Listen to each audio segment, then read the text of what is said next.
Summary. Life is full of surprises and hardship, but Odette Hart never, though she would find herself running from an abusive boyfriend and falling for her brother's best friend. Reese never thought he would have the chance to win over Odette, especially since she is his best friend's little sister and has 5 protective older brothers. He also never thought he would be her knight in shining armor. Chapter 1 Odette. Odette, I spent the past 2 days driving across the country ready to see my brothers, but now that I'm here, I'm nervous. I'm worried about what they're going to say when I tell them I am moving back for good. They wouldn't be mean about it. They'll pity me, and I don't want that from them. Growing up with 5 older brothers, you learn to be tough and to never show your emotions. Of course, we'll be happy to see each other be sappy in private, but most of all, you better keep that shit under lock and key. Are you going to sit in the car all day? Sorry, I spaced out. I need a nap, I said with forced laughter. Do you need help with all bags? Not right now. I'll come back out later and get them. Thanks for letting me stay, Ren. No problem.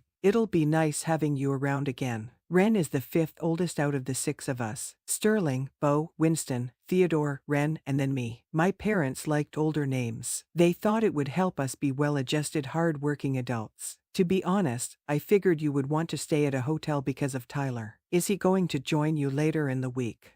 We broke up. That sucks. I liked him. MHMM. Tyler was the reason I was nervous about being home. My brothers did not know that he was an abusive, controlling guy. So when I saw my job had a position open here, I put in for a transfer and used it as my way out. I'm having some friends over later. You can hang out with us, or you can do your own thing. I'll do my own thing, like take a nap. The condo has a community pool in the back. I lucked out with this complex because all the units are by the pool, so you don't have to walk down the street to use it. That's cool. Are you sure you're okay, Etta? You seem off. I'm fine, I need to sleep. I did a lot of driving. All right, I guess I'll show you to your room. Ren's condo was nice. Theo has a bottom unit, with an enormous kitchen that is open to the living room. The guest bedroom was nice with a queen bed. I wasn't lying about being sleepy because I was out like a light as soon as I got under the covers. I woke up a few hours later to the sound of people laughing, which I assumed were Ren's friends. As I stretched, my stomach decided it was hungry, so my first goal was to see what they were eating and steal some. Sorry if we woke you, Ren stated.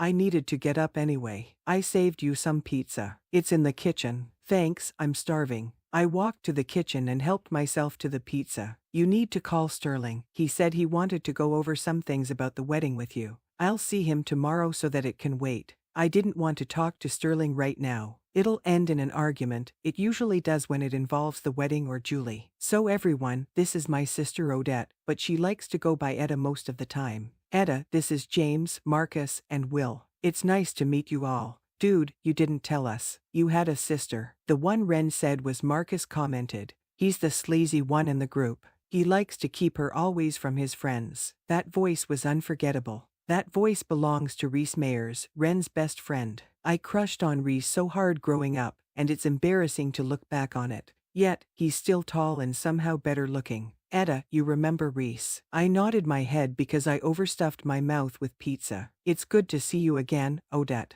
Same here, I said as I tried to swallow my pizza. Reese walks into the kitchen, gathers some pizza, and stands next to me. So, I'm assuming you came back for Sterling's wedding. I did. I wouldn't miss it for the world. Are you being sarcastic? Kind of. I wouldn't miss it for the world, but I don't like Julie. I don't think anyone does, but Sterling seems happy, so why ruin that for him? It surprises me to hear Reese say this. He usually keeps his nose out of people's business unless they pay him. That's why I have said nothing. Any plans while you're in town? No. Are you asking because you're offering to hang out with me? He shrugged his shoulders. It could be that. I'm sure Reese was trying to flirt with me, but he was always a flirt when I was younger. So, what's new with you? Do you even still live around here, and are you still a lawyer? Yes. Not everyone runs away like you. I didn't run away. I went to college and then landed a job in another state. MMHM. How is that boyfriend of yours? I'm going to hear that question at least 15 more times. We broke up. Sorry to hear that. I'm not.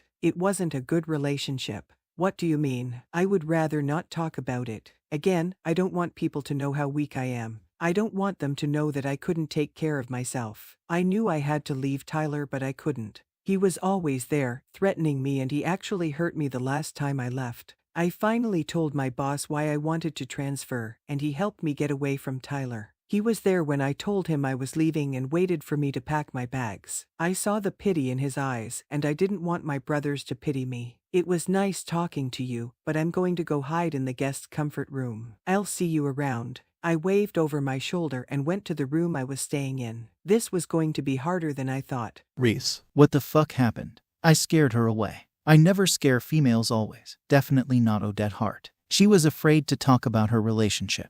Was she worried that I would make fun of her about it? Etta was always pretty, but she's grown up to be beautiful. I was happy to find out that she's single again because I've met her boyfriend and I didn't like him. There was something about him that seemed off. Is everything okay with your sister? I asked her if she was all right when she arrived early, and she responded by saying she's tired. How long is she in town for? Ren shrugged his shoulders. She's leaving after the wedding.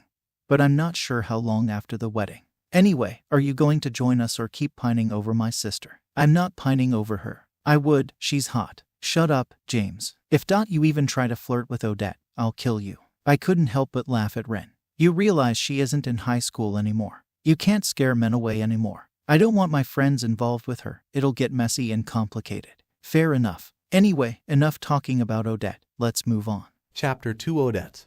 I knew I should have called Sterling instead of waiting to see him. I knew it would cause an argument, but I didn't want to deal with him last night. I don't want to deal with any of this shit, to be honest. I thought I told Ren to have you call me when you got up yesterday. He did, but it was late, and I knew I was seeing you today, so I thought it could wait. I did a lot of driving yesterday. I know you don't get along with Julie, but I need you to humor her while you're here. Don't be mean to her and don't have inside jokes about her with the other siblings, okay? Is this what you wanted to talk about? Do you think I'm going to ruin your wedding? I just know how you are. What is that supposed to mean, Sterling? It means you can be a bit mean to people you don't like and we don't want the wedding ruined. I would never ruin your wedding, no matter how much I dislike Julie. It hurts my feelings to know this is what he thinks of me. Mom and Dad died when I was 14, and Sterling made sure Ren and I weren't put into foster care. He took us in while he was going to school for physical therapy. He is more like a father figure than a brother to me. And I feel like I'm a disappointment to him. I want this to be perfect for her, and you'll let your temper get the best of you. You're the one person who I thought understood me the most, but I was wrong. I'll gladly bite my tongue and do what needs to be done, but don't ask me for anything else since you can't trust me. I yelled. That's not what I meant, Sterling said with a sigh. Really, what did you mean then? Come on, Etta, don't be like that. Like what? Crazy, emotional, too much like a girl. Maybe I was crazy and emotional. I'm lashing out at my brother, and I'm not even sure we have a valid reason to be arguing. I am at times mean to Julie, but she deserves it. Most of the time, I ignore her, and I wouldn't ruin shit for him. He knows that, but part of me wants to make this difficult for him because he assumes I'll fuck everything up. What's going on? Of course, Julie would come in at the worst time. Nothing, I was just leaving. Don't forget the bridal fitting at 2 today. I won't, I promise. I won't fuck this up for you, I said sarcastically. Etta, please don't leave while we're mad at each other. Ignoring Sterling, I leave his house and head towards my car. Since I don't have my own place, I have no choice but to head back to Ren's. I was a little thankful to see Ren's car gone when I pulled up to the front of his condo, but I was surprised to see Reese sitting in the living room when I swung the front door open. I let out a sigh and tried to walk past him. Are you okay? Can you not bother me right now? You're upset. Why the fuck do you care? It's not your problem, I snapped. He put his hands up in defense. I wanted to make sure you were okay. I huffed and flopped on the couch. My life is a mess. My brother thinks I'm a fuck up. I'm sure that's not true. Sterling wanted to talk so he could tell me not to ruin the wedding for Julie. On top of that, I have no idea how to tell them that I can't go back to where I was living, that I'm staying here. Why can't you go back? I just can't, Reese. Did something happen to you? It doesn't matter and it's none of your business. Of course, it matters. You're crying. The loudness of his voice caused me to flinch, and he must have noticed because he quickly apologized. I'm sorry, Reese. I guess this is what Sterling was talking about. My emotions have been hard to contain lately. Even before then, I haven't been too kind to Julie. You need an outlet. It would help if you did something with the built-up frustration you have. I think I know something that will help. Do you have plans? I have to be at the bridal store by 2. Great, that gives us plenty of time. Let's go, I'm driving. Where are we going? You'll see. For me, the ride was awkward. I didn't know what to talk about. I already told him more than I wanted to, and then I agreed to let him drive my car. Luckily, it was only a 20-minute drive. A batting cage. Trust me, swinging the bat and hitting that ball is going to help you. Reese took care of everything even though I told him I could pay for myself. You look cute in a helmet. No one looks good in a helmet, I joked back. Well, you do. Are you ready? You're going first. As ready as I'll ever be. Great, get in there and hit the ball. I know how one of these works, I've just never been to one before. I stepped into the cage and waited for the red light to go off. Once the light went off, I got into my batting position. I heard the machine click and waited for the ball. The ball came quicker than I anticipated, and I missed the ball when I swung. I missed the next 2 swings as well, and sighed out in annoyance. This isn't helping.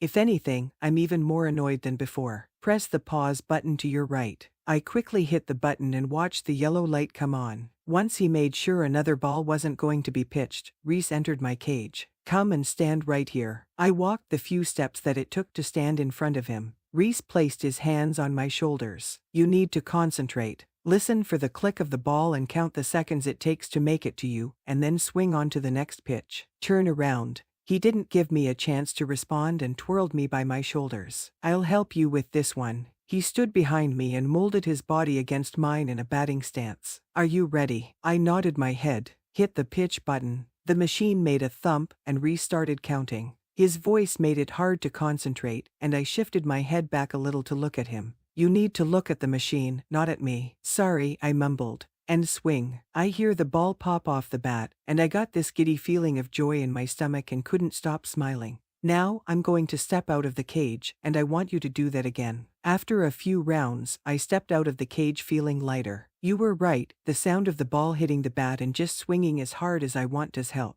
I thought it would help, and I hate to stress you out, but your phone has been ringing. Shit, I was supposed to be at the bridal shop 15 minutes ago. Chapter 3 Reese. Shit, I was supposed to be at the bridal shop 15 minutes ago. I watched Etta slowly freak out. The way she freaked out confused me a little. She acted like she was going to be in major trouble. Don't worry, I stated, hoping it would calm her down. Why are you nice to me? Why did you bring me here instead of waiting for Ren? You were upset, and Ren got hung up and wasn't going to be back right away. Don't start finding things to yell at me about. I've known Odette for most of her life, and she tries to deflect when she can't handle the situation or stress and pushes people away when she get angry. Send them a text and tell them you're on your way and leave it at that. I don't have time to drop you off. I know, I'm going with you. As soon as we were back in her car, her phone rang. Shit, it's Sterling. Can you answer it and put it on speakerphone? I quickly did what she said. Hey, where the fuck are you? Julie is freaking out. You were supposed to be there at 2. I know, I'm 5 minutes away. This is what I was talking about, Odette. You have no concern for others, and you don't care if you ruin something.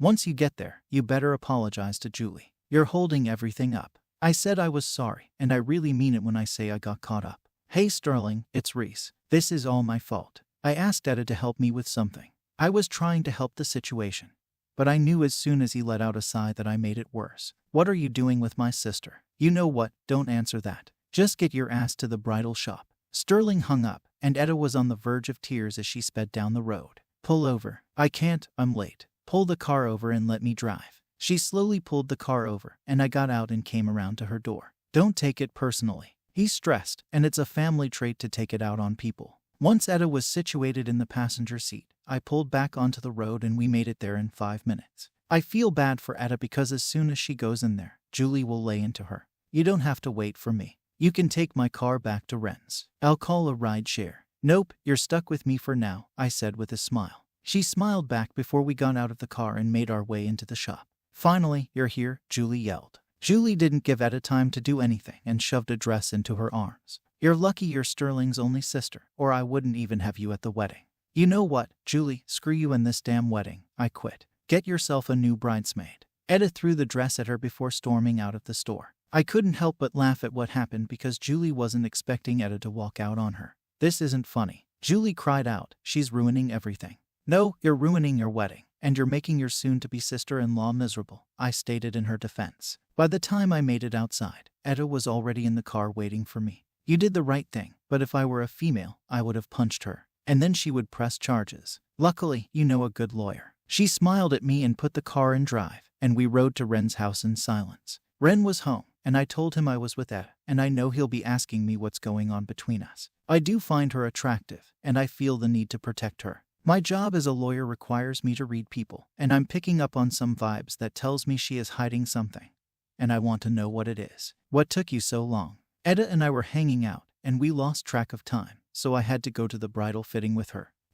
Why does she look upset? Do I need to punch you in the face? No, Julie was a bitch to her, and before that, Sterling yelled at her. He's been on edge lately. I think all the shit with Julie is getting to him. I told her not to take it personally. She'll be fine. Are we still on for that double date? I let out a sigh. I guess. Ren's girlfriend is always trying to set me up with a friend. She thinks it would be so cool for one of her good friends to tag along all the time. I'm not interested. But Ren will keep at it until I say yes. Sitting at this table listening to Jessica is boring the hell out of me. Ren and his girlfriend Sam are making out, and if I didn't want to be a cockblocker I would tell them, but you never get in the way of a guy getting a piece. So, Sam said you're a lawyer. Yup. Do you make good money? Look, Jessica, I'm sure you're a nice person, but I'm not feeling this. I didn't even want to come tonight. Why am I not pretty enough? You're pretty, you're just not my type. So you wasted my time. No, Sam and Ren wasted your time. I told them I didn't want to be here. Bastard, she yells as she dumps her drink on me. Ren and Sam break away from each other and look at me. Your friend is fucking crazy. I'm out of here. I'll see you later. This fucking sucks. I don't want to date anyone. I want to find the one that I can settle down with. I'm already 30, and it's time for me to think about having a family. And blind dates are not the way to find that for me. Wait, Ren yelled as I left the bar, so I waited for him outside. Were you not interested because of Odette? No, nothing is going on between us. I wasn't interested in her because I didn't find her likable. She is good looking, but she is superficial. She asked about the money I made as a lawyer. Don't lie to me. If you're interested in my sister, tell me. I don't want you to date her, but I'd rather you be honest. Ren, nothing is going on. Leave it alone. Good, stay away from her. I love you like a brother, but I'm not sure you're right for her. Ren is probably right. I don't have the best track record with relationships, and she deserves some stability in that area. I can't believe I got a drink dumped on me. It's a new experience, and I can't wait to get home and take a shower and call it a night. Chapter 4 Odette. Yesterday was a shit show and not what I planned. I quit the wedding, but I think it was for the best, and now I'm coming to clear the air with Sterling, which may not be the best thing to do but it needs to done. I knocked on the front door a few times before Julie answered. What do you want? I want to talk to Sterling. 1 minute. Instead of inviting me in, she shut the door in my face, so I stood there like an idiot, and after a minute or two, Sterling opens the door. Hey, do you have a minute? Yeah, come in. I followed him into the living room where Julie was. First of all, I wanted to say I was sorry for being late yesterday, but I think it's best if I'm not part of the bridal party anymore. I think you're right. You're my sister, and I want you to be part of the wedding, but it's obviously too much for you right now. I think she shouldn't come at all. She's going to make things difficult for me. Julie folded her arms. Sterling let out a sigh. She'll be at the wedding, Julie. I'm not going to banish my sister from my wedding.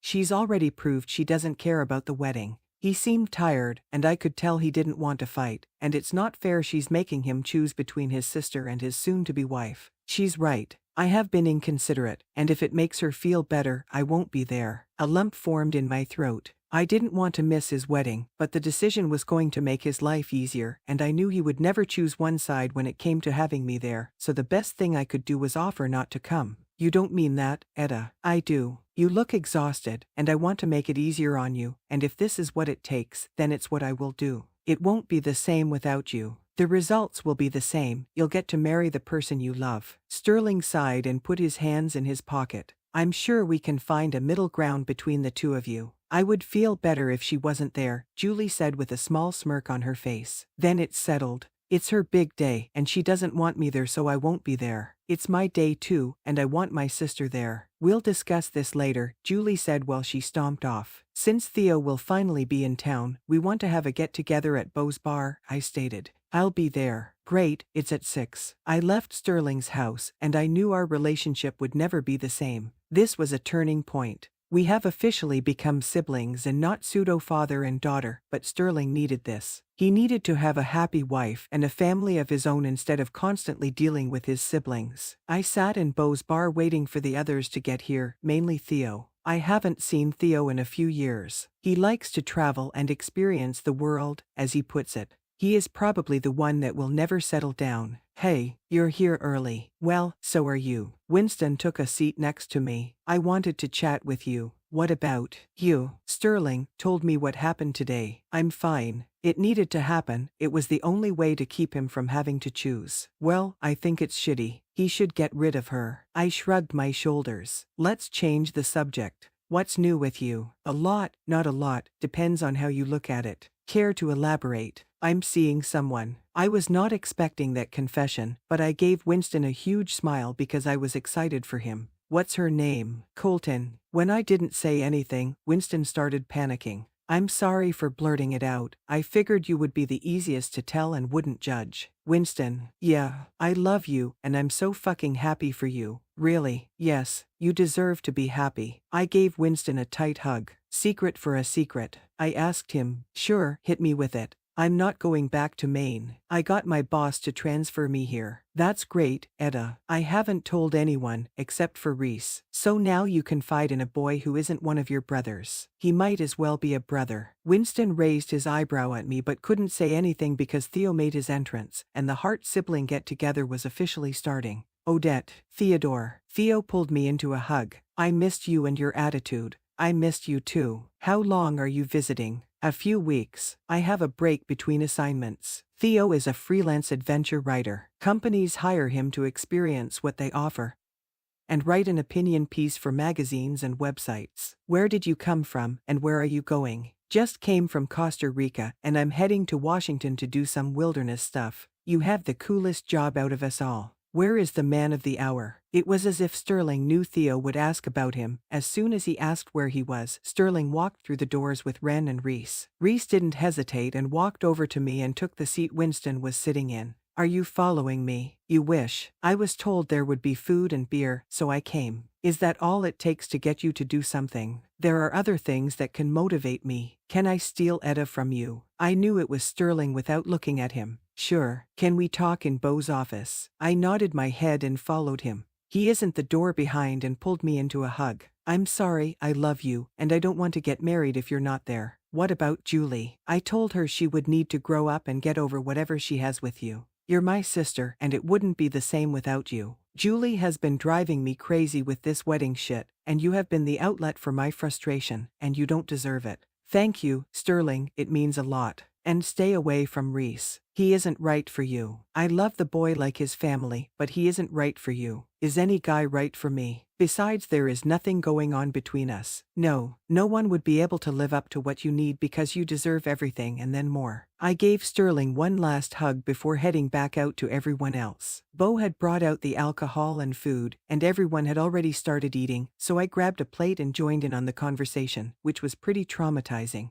They were talking about past relationships and getting caught having sex. I got one, Sterling said. Beau, I think, had just turned 18, and he had his current girlfriend over, and he thought everyone was gone. We were, but I had come home to find him and this girl partially naked. Instead of announcing myself and interrupting them, I snuck into the apartment over the garage, grabbed some condoms, and threw them at him. The girl was mortified. She dumped me after that. She said she could never be around my family again. What was her name? It was Misty, and I was so fucking pissed because she had finally told me she was ready. And you were going to have her first time on the couch. I asked him. She chose the spot. Since you are so judgmental, Odette, where did you lose your virginity at? I was 15, and it was with James Coleman. I had gone to a party, and it just happened, but at least it was in a bedroom and not on a couch. It's painful for females. The least you could do is make her comfortable. James Coleman, he would have been 17 at the time, Reese spoke up. So, Reese didn't say anything after that and stared at me periodically throughout the next hour while my brothers were chatting up last experiences. It wasn't until I got up to start cleaning up after everyone that Reese decided to talk to me again.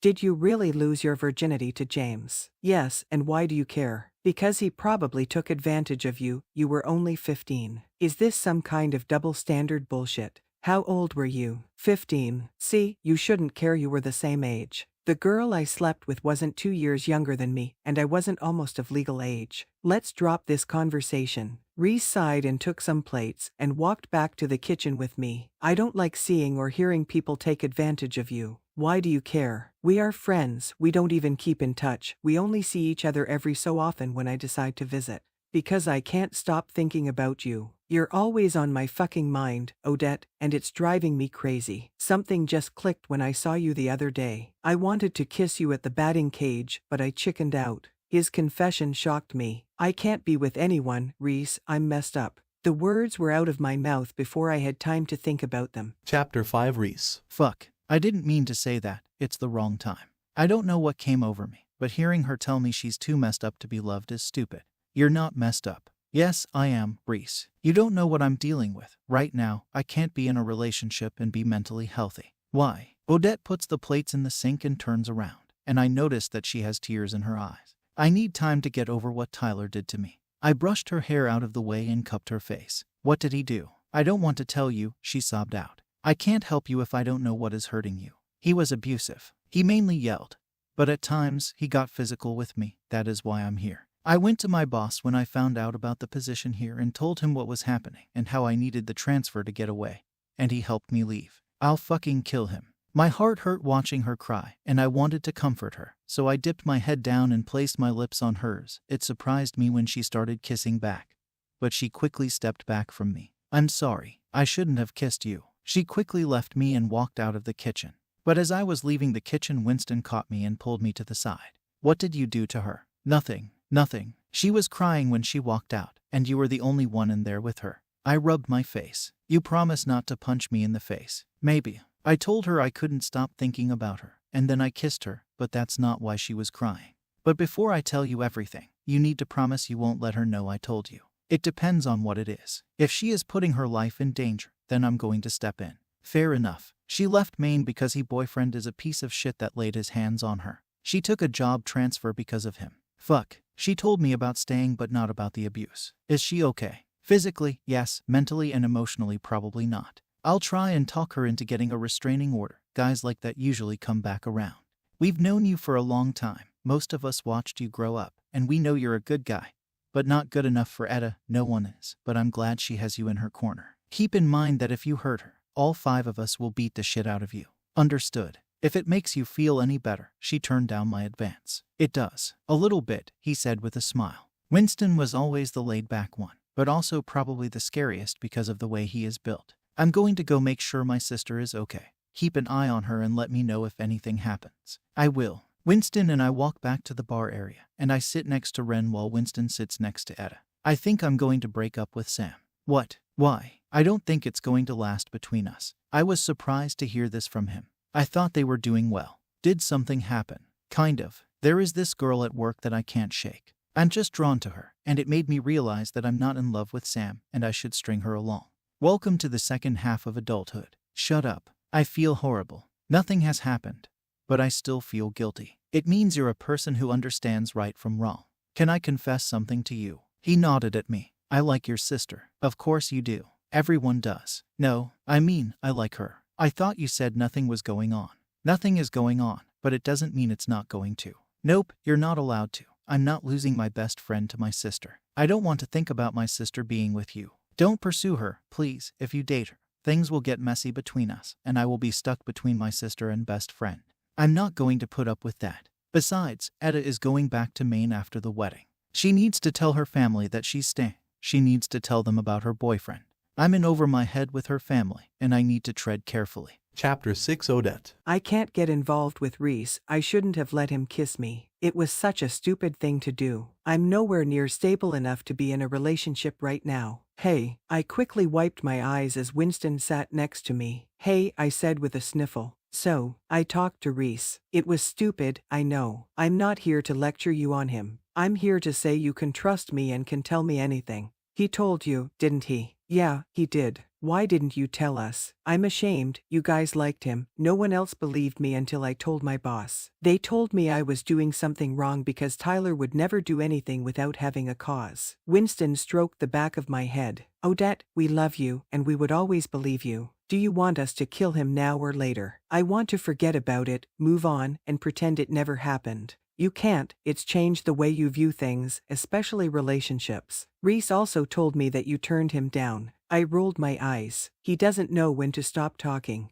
If he didn't tell me, I would have assumed he did something to you, and I would have beat him. I guess that's fair. Winston could be intimidating, and it cracked me up when people said they were afraid of him. I love you, and always remember you can come to me with anything. I just have one question. When do we get to meet Colton? Soon. I hugged Winston before we joined the group again. I'm hoping the others react the same way, and I hope Winston shows the real him to everyone else soon, because the longer he wants, the longer he is pretending to be someone else. The morning quickly came, and I regretted staying up so late. I have to get up and meet my new boss and co-workers. My first official day isn't until after the wedding, but I promised I would start the onboarding process at this branch and get to know people. I went to school for graphic design and landed a web page design job, and now I'm transitioning into marketing. It's different, but it more pays, and it brought me home. Not all my brothers live here, but they all come back. I knew I would be early. I didn't want a chance to be late for this. I had 20 minutes, but I figured I could let the receptionist know I'm here. Hello, I'm Odette Hart, and I'm here to see Mr. Ryan. Have a seat, and I'll let him know you're here. Thank you. I took a seat and watched people as they walked in or out of the suite. Ms. Hart. Yes, and please call me Odette or Etta. It's nice to meet you. I took his hand and shook it. Thank you for this opportunity, Mr. Ryan. Please call me James. Let me give you a tour before we sit down and discuss the job. As you already know, I run the marketing and web design departments. I've been with the company for almost 10 years, and I enjoy what I do. My goal is to make sure my staff is happy and taken care of. We spent 30 minutes walking around not only the suite but the building. There was an on-site gym, cafeteria, coffee shop, and a small convenience store. My last branch didn't have any of this. Of course, it was in a small town in Maine, so they weren't into all the amenities, and we ended the tour at James' office. Do you mind if I shut the door? I don't mind. Your last boss explained why you put in for this job and the transfer. I want you to feel safe, so I'm asking you to provide a photo of your ex to security. I had to hold back tears. I never thought I would be so supported. Thank you. James handed me a tissue, and I wiped my eyes so my makeup would run down my face. Now that we have that out of the way, I want to go over what is expected in this position. This position is a team lead position, so you'll be in charge of projects and assembling groups within the department to work on them. You'll be responsible for meeting the deadlines, so you'll need to monitor the groups and keep them on track. Can you handle that? Yes, my life with 5 older brothers has prepared me for that. Perfect. I think you'll fit right in, Odette. Please take some time and get to know the people you'll be working with. I will. I did just what James wanted me to do. I decided to start small and find someone who I thought was going to be easy to talk to, and I thought it was going to be hard until I spotted someone I knew. I knew her from high school. Her name was Olivia. Hey, she spun around in her chair and looked at me. Odette, it is. Wow, it's been a few years. How are you? I'm good. I took the team leader role, so we'll be seeing more of each other. Cool. Have you met anyone else? Only James. Well, let me take you around and introduce you to some of the people. Olivia did just that, and by the time we were done I had met half of the people that I would be working with, and they invited me to lunch and I agreed. I thought it would be rude to not go. I felt good about this job and about the people and will be working with. Chapter 7 Reese. Are you kidding me? You're the one that cheated, and I shouldn't have to give you anything. I'm not sure why I agreed to take this divorce case. I try to stay away from them, but my partner guilted me into saying it was his childhood friend, so it was a conflict of interest for him to take it. Let's take a 5-minute break and then continue with this discussion in a civil manner. I looked at Mr. Lowry and the soon-be ex, Mrs. Lowry. Well, Mayors, looks like we are not going to accomplish anything today. If we can get them to agree on one thing, I think it would open the door for compromise. He doesn't want to pay alimony, so I propose he pays child support and gives her the house, 1 vacation home, and a car. They split the debt they accumulated during marriage down the middle, and they keep what they brought into the marriage. I think that's fair, and I think my client will take it, but your client, Mr. Lowry, may not. Let me worry about him. After a few minutes, our clients came in and had stopped arguing. Great, are you guys ready to listen to our proposal? An hour later and we had a working agreement, which meant I would be able to take off early and join Ren for some drinks and possibly run into Etta. I've been thinking about Etta a lot lately, especially that kiss. Her lips were soft and smooth, and having her pressed into me felt right. We'll get the document drafted up and send them over for your signatures. We dismissed our clients, and I headed back to my office. Mr. Mayors, it's Reese Meredith. Meredith is my secretary. She's been with us for about a year, and she is great, but a bit shy. Sorry, Mrs. Warner called asking for an update. Give her a call and let her know her paperwork is sitting with the judge, and once the judge approves or denies it, I'll give her a call. I'm also heading out for the weekend. Don't stay too late. I won't. Enjoy your weekend, Reese. You too, Meredith. It was a long fucking day, and I can't wait to have a few beers and relax this weekend. I take out my phone to let Ren know that I'm taking off work early, hoping he is taking off early too. Me, I'm taking off work early. It's been a long day. Ren, cool. I still have a few hours, but Etta should be there. Bingo. Me, sounds good. See you later. My goal is to get some time in with Etta before he gets home. I showed up to Ren's with oatmeal cookies, knowing Etta loves them. I knocked 3 times and waited. It took her a few minutes to open the door, and she seemed surprised. What are you doing here? I'm supposed to be meeting Ren, but he's still at work. He told me that you were here and that I could come over early, so I thought I would come and see you for a bit. Oh, okay, and these are for you. She took the box and picked inside and gave me a bright smile. My favorite. The whole reason I got them. Thank you. How are you? Good. Actually, I had a really good day. Do you want to tell me about it? There isn't really anything to tell. I met my new boss and some coworkers, and I think I'm going to like it there. Etta was smiling as she was telling me about her co-works. At this moment in time, she was genuinely happy, and it made me happy. How was your day? She asked as she walked into the kitchen. It was long. I took a divorce case, which I never do, and it reminds me why I don't take them. Lots of fighting. That and nothing gets done quickly. She put some cookies on a plate and walked into the living room. I followed her and took a seat next to her on the couch. What kind of cases do you like taking? It really depends on the case, but I like taking wrongful termination, criminal charges, and occasionally family services. The firm does a lot more, but these are the ones I usually stick to. Can we talk about the other night? Yes, let's talk about it. Sure. Is there something you want to say about it? It can't happen again. You're Ren's best friend, and I'm not in the headspace or right time in my life to have a relationship or to even start something. If it didn't work out, we would still have to see each other. I don't think that's fair. You're not even giving me a chance. I think we could be good together. I scooted close to her on the couch and leaned in close to her ear. Tell me you're not thinking about kissing me, that you don't feel the pull between us. I kissed her cheek, then her jaw before kissing her lips. She raised her hands to my chest and gripped my shirt, pulling me towards, deepening the kiss. What the fuck are you guys doing? We jumped apart at the sound of the voice. We were so caught up in the kiss we didn't hear Ren come in. Chapter 8 Odette. I told you to stay away from her. When I said Odette was home, I meant it as she'll let you in, not come over and try to fuck her. Ren, could you stop it? What I do is none of your business. I understand why you feel this way, which is why I told him we couldn't continue, I said, trying to calm the situation. Ren stalked towards us and pointed his finger at Reese. I told him yesterday to leave you alone. I told him I disapproved of this, and he still comes over and makes a move. How do you know he made it and not me? Because I know how he works. What is that supposed to mean? Reese spoke up. You know what I mean. You're a charmer. You know exactly what to do to get a girl in your bed. You know it's not like that anymore, especially with Etta. Really, since when have you been interested in Odette before now? It's none of your business. This is between her and me. And me because you're going to hurt her. You won't even ask my question. You're a selfish person, Ren. As long as we are happy, you shouldn't care. Enough. This is the reasons why I told Reese no. I'm sorry you saw us kissing.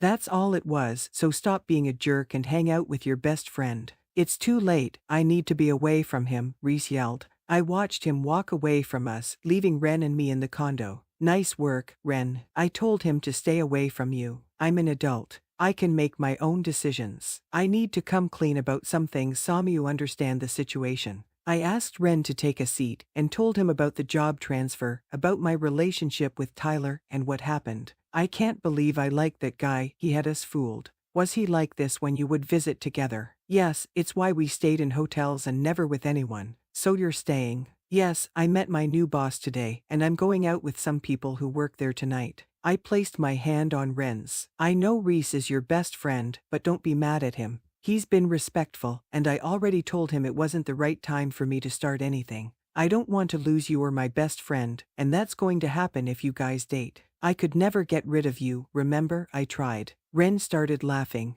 You were like 5, and I was 7, I think, and you tried to sell me because you were mad I broke your toy. And Dad told me a sister and brother relationship was special even though I had 4 others. It wouldn't be the same if you were to leave. I still miss them. Me too, Ren. So are we good? Ren nodded his head to confirm that we were good. All right, call or text Reese and apologize to him. When I get back tonight, I want to see the 2 of you on good terms. So glad you could make it, Olivia said as I approached the table. Thanks for inviting me. You remember meeting Thomas, Corina, Robert, and of course our boss James, Olivia said with a laugh. Yes, it's good to see you guys again. Glad you could make it, Etta, James said with a smile. I got settled in and ordered drinks. I actually feel relaxed with this group of people. Oliva said you grew up here. Thomas asked. I did, and I went off to college in Maine and stayed there after graduating. My brother's wedding is this weekend, so I figured it would be a good transition to moving back.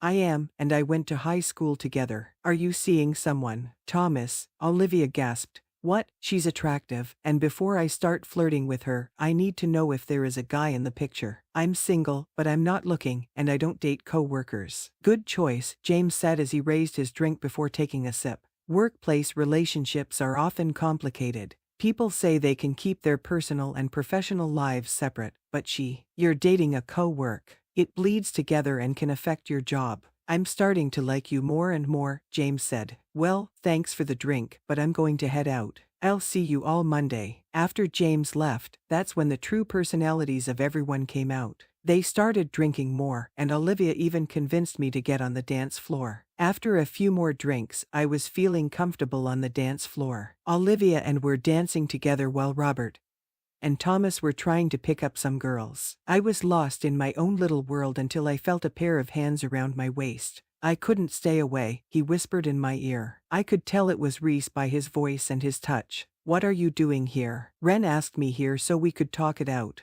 Don't worry, he left with Sam. I felt guilty, but I didn't want to push him away, even though I needed to. Dance with me. It was a statement. He wasn't giving me a choice. He pulled me closer to him and my body melted into his. You're different, you know that. I want more than a physical relationship with you. I can't, I whispered to him. Every time I told him no, the harder it go, because I wanted him, but I was afraid of getting hurt and ruining relationships. You can, but you won't. Reese kissed my shoulder and then my neck. His lips on my neck made me shiver. I was starting to feel sick, unsure if it was the guilt towards Ren or me being too nervous about moving on and risk trusting someone again. I need some air. I rushed out of the building and onto the sidewalk, gagging as soon as I made it outside. I tried to take deep breaths, but I still felt like I was being strangled. I felt a hand on my back and a jerk away. It's just me, you need to calm down. Look at me, Odette, take a deep breath in and out. I'm sorry, I gasped out. Don't talk, and don't apologize. You're having a panic attack. I should be apologizing to you because I think I triggered it.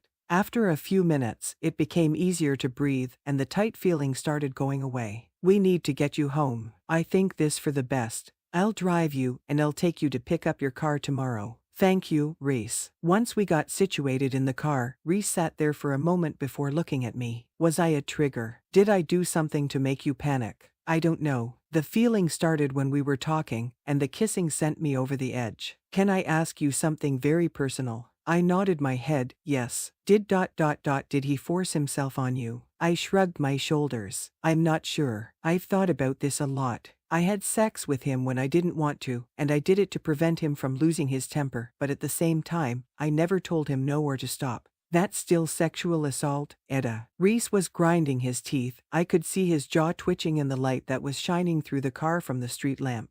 I haven't come to that conclusion yet. It isn't easy. I loved him at one point, so right now, at this moment, I don't see it like that. I want you to get a restraining order. I told Winston I would help you. Is it necessary? It is. I've seen too many cases where the guy follows the girl and tries to force her back. I don't want that to be you. Can I think about it? He nodded his head and started the car, and all I could think about is how messed up all this was. Chapter 9 Odette. I woke up to pounding on the front door, and I groaned as I got up, trying not to jar my head too much. Ren wasn't home, so I had no choice but to answer it. I'm coming, stop the fucking knocking. I swung the door open and glared at the person behind all the noise. Why are you here so early? Reese had promised to come by and take me to get my car. It's not early, it's 10 in the morning. You have a pretty nasty hangover, don't you? Just the headache. Have you had anything to eat? No. Go shower and I'll make you some breakfast. You'll feel better once you are clean and feed. I'm not a dog. Reese laughed at me. Are you always this grouchy in the morning, or is it just the hangover? Just shut up and cook. Reese went towards the kitchen as I headed down the hall to the bathroom. The shower felt amazing. It was so amazing I found myself trying to fall back to sleep. So after I washed my body and hair, I decided I needed to get out. There are a few things I'm embarrassed by in my life. One was my last relationship, and the second one happened just now. My brother's guest tub is higher than most are used to because it is made to soak in, so when I went to step out of the tub to grab a towel, I didn't clear the tub like I thought I did. My foot caught the side of it, causing me to trip. I tried to grab the shower curtain, but that didn't work either because the next I remember was laying on the bathroom floor with a shower rod and curtain lying on me while Reese is yelling through the door if I was okay. I must have hit my head because there was blood coming out of my forehead and onto the floor. I'm going to break this door if you don't answer me. Odette, I'm coming in. Reese broke the door and made his way in. Are you okay? Give me a minute. Could you turn around? I didn't want him to see me naked. No, if you want to get up, I'm going help you. I pulled the curtain around me and let Reese help me up. Your head is bleeding pretty bad. I'm going to take you to the hospital. Here, hold this onto your head. I'll get you some clothes and then we can leave. My head was feeling foggy and I felt like I was going to throw up. I don't feel good, said Reese as he came back in. You probably have a concussion. I'm assuming you hit your head on the counter as you fell. Here are your clothes. Do you need help? Just make sure I don't fall over. For him to make sure I didn't fall over, he would have to look, but he was nice enough to only look at my face and actually brought underwear and a bra, but I wasn't going to bother with the bra. I put the shirt on first, and then bent over to put on the underwear and shorts he got me. This is so embarrassing. Why? Who falls in the shower? You. Don't be funny, Reese, I'm serious. There is nothing to be embarrassed by. Do you need help walking? I'm a bit dizzy, so I may need help. I'll hold on to you while we walk. Make sure you keep the rag pressed on your head, it looks like you hit pretty hard. Can you text Ren? He'll be home soon, and I don't want him to freak out when he sees the bathroom. When we get to the hospital, I will. Reese's driving made my stomach more upset. He was driving over the speed limit and passing cars, and I think we made it to the other side of town in record time. We walked to the check-in area, and Reese ensured I was taken care of and in the back with the doctor in no time. How are you feeling, Ms. Hart? Fine, my head hurts, and my stomach is upset, but that's it. All right, let's take a look. He had me remove the rag and poked around the wound a bit. You'll need a few stitches, so we'll get you cleaned up and stitched, and then we'll want a scan to make sure there isn't any internal damage. I came with someone. Can I have him back here with me? Sure, tell the nurse his name, and she'll go get him. The nurse left to get the doctor after she got Reese for me. I'm afraid of needles. Reese let out a laugh. Do you want me to hold your hand? I know you're joking, but yes, I do. Reese walked over to me and grabbed my hand. Better, much. It was the truth. I felt calmer with him nearby. I don't feel as on edge with his hand in mine. All right, let's get you stitched up. The doctor rolled his chair to me and cleaned the cut on my head. You may feel some pricks. Overall, it wasn't too bad, and it only took a few minutes, and Reese held my hand the entire time. You'll have to go back to the waiting area while we take her for some scans. The nurse informed Reese. That's fine, he told the nurse and then looked at me. Winston is on his way. When Reese left the room, the atmosphere felt like it had changed and got a little more cloudy. That feeling scares me. It means he has the power to hurt me and I don't want anyone to have that kind of power again. Chapter 10 Reese. So you just happened to be there. I plead the fifth. I had texted Ren and Winston to let them know Etta was in the hospital getting checked out, and Winston said he would come by since Ren needed to finish his last-minute tux fitting. I showed up because Etta needed a ride back to her car. She had too much to drink last night, and I didn't want her driving, so I promised to pick her up and take her. I was in the kitchen making her breakfast when I heard her fall. That's it. Yes, I didn't lay a hand on your sister. Winston let out a laugh. Relax. I trust you, and I'm glad you were there. She needs support. Etta wants to be independent, but she tends to close herself off to people to get there. Hart family. Winston and I jumped up as the doctor called for us. Odette asked that I bring you guys back before we discussed her scans. Is everything fine? The doctor didn't answer us, and I was starting to freak out. When we got into the room, Etta was on the bed. She was in a hospital gown. Is everything okay? Winston asked. I didn't want to be alone when the doctor went over everything, so take a seat and let the doctor talk. You do have a concussion, and the scans confirmed that there isn't any internal injuries or bleeding, so you'll be released on light duty and are not to be left alone for the next 48 hours. We can make sure of that, right, Reese? I was surprised Winston included me in this. Right, we'll make sure she's taken care of. Good, I'll get the nurse to prepare the discharge papers. I'm glad she's okay, but I feel like there is something she isn't telling us. Are you sure you feel fine? I asked. I feel much better. They gave me some medicine for my stomach, so I don't feel like throwing up right now. Are you going to feel well enough to go to the rehearsal dinner tonight? Yes, I want to be there for Sterling. Well, Reese, it looks like you're coming with it. I'll be busy, and I would prefer to have someone with her all the time right now. Part of me feels like this is Winston giving me his blessing to try and move forward with Odette. Winston and I are going to step into the hallway while you get dressed. She nodded at us, and I clapped Winston on the back. Let's go, I need to talk to you, I whispered. As soon as the door shut, he turned around. What's wrong? I think something else is wrong, and she isn't telling us. She'll tell us when she's ready. We have to trust her, and I want to make one thing clear. I'm okay with you seeing my sister, but I'll be watching you, and I will be there to kill you if you hurt her. I understand that, and you don't have to worry about me hurting her. If anything, I feel like she has the potential to hurt me. You'll be all right. Etta opened the door and gave us a judgmental look. Are you guys out here bonding? Winston isn't the bonding type. I joked back. Sure he is, but he only bonds with the people he likes. Let's get out of here. Reese is going to take you back to Ren's, and he will make sure you get to where you need to be for dinner tonight. I'm sure he has better things to do than to babysit me. I shrugged my shoulders. I would actually like to spend time with you. I don't see it as babysitting. Really? No Santa date? Nope. Fine. She huffed out. If I was around, it meant I had time to wiggle my way into her life, get her to open up to me, and trust me. Etta seemed nervous on the way back to Ren's. She didn't speak, and she kept picking at her nails. Now that you're home, will you tell me what's bothering you? Nothing is bothering me. Nice try, but you've been picking at your nails, and you've barely said a word. I'm just tired, and I'm worried about my car. Winston and Beau went to get it. They'll bring it by later. Now, let's try again. What is bothering you? Nothing. Mind your own business. You're not my boyfriend. You don't have any right to interrogate me. Just leave me alone. She stormed off to her room and slammed her door shut. I'm not sure what happened. Maybe she's tired and not feeling well from the fall, but I have no fucking clue how to handle this. Chapter 11 Odette. Reese is too observant and relentless. I can't get involved with him, especially since things got more complicated.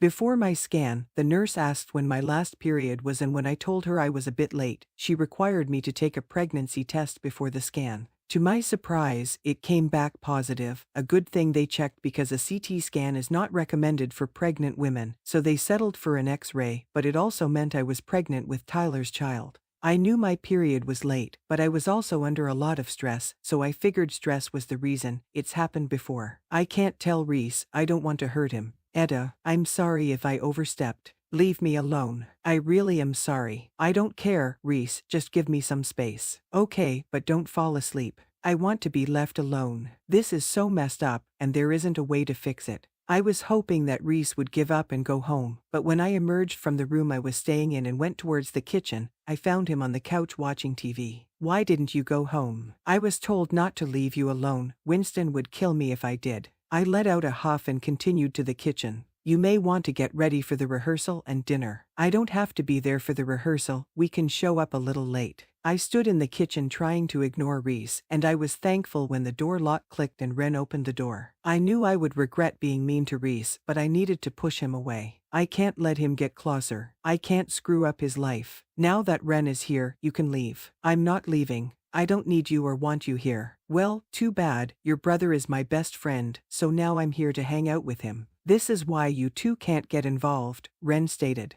It makes my life more complicated. If you want to ride to the rehearsal with me, you better get ready. I didn't want to go, but I needed to be there for dinner, and if I didn't go with Ren, I would have to ride with Reese. Give me 20 minutes, and I'll be ready. I was actually ready in 10. I didn't feel like getting too dolled up since I wouldn't be at the wedding. I threw on a nice black dress with some sandals and applied light makeup. I wasn't in a hurry to Reese again, so I sat in my room for the last 10 minutes and made my way to the living room. Are you ready? Ren asked me. I nodded my head. Good, Reese offered to drive, and he's waiting out in the car. I don't know what is going on between you two, but knock it off. That's what I'm trying to do, but it's not working. I walked out of the condo and to Reese's car and slid into his back seat. We sat in silence until Ren got in the car. I know they will find out once I start showing, but I don't want Reese to find out and break everything off with me. I need to push him away before that happens. Ren and Reese spent the drive talking to each other while I did my best to ignore them, but it was hard to. Ren was talking about some girl asking Reese if he would go on a double date. I looked at him through the review mirror and caught our eyes connected. You know how much I hate blind dates, and they all turn out to be the same. They're interested in my job and money. And not me. He looks at me one last time before looking back at the road. When Reese parked the car in front of the wedding venue, I quickly got out and walked as fast as I could into the building. My goal was to find someone to talk to and stay away from Reese. Luck was on my side when I saw Theo standing off to the side, playing on his phone. Hey, Theo looked up from his phone and gave me a smile. Should I be mad at you for not spending time with me? I asked. I think you should give me a break. I hugged him tightly. I see my other brother pretty regularly throughout the year. I visit them if they visit me, but Theo travels a lot and I'm lucky to see him once a year, so this may be his yearly visit. I've missed you. I missed you too. When are you leaving? Next week, but I'll be staying in the States for a while. You better add in an extra visit to us then. I'll try. So Winston told me that you're staying. I took a job transfer. I was ready to be back around family. I always hated that you lived away from everyone. It'll make me feel better knowing you're close to the others. Any chance you'll settle down back here? Nope, I don't want to be restricted. I want to feel free. I enjoy living the nomad life and getting paid for it. As long as you're happy. I would rather have him here, but I know he wouldn't be happy staying in one place. He's always been a roamer. Theo looked at his watch. Where is Sterling? We should have started by now. I can go and find him.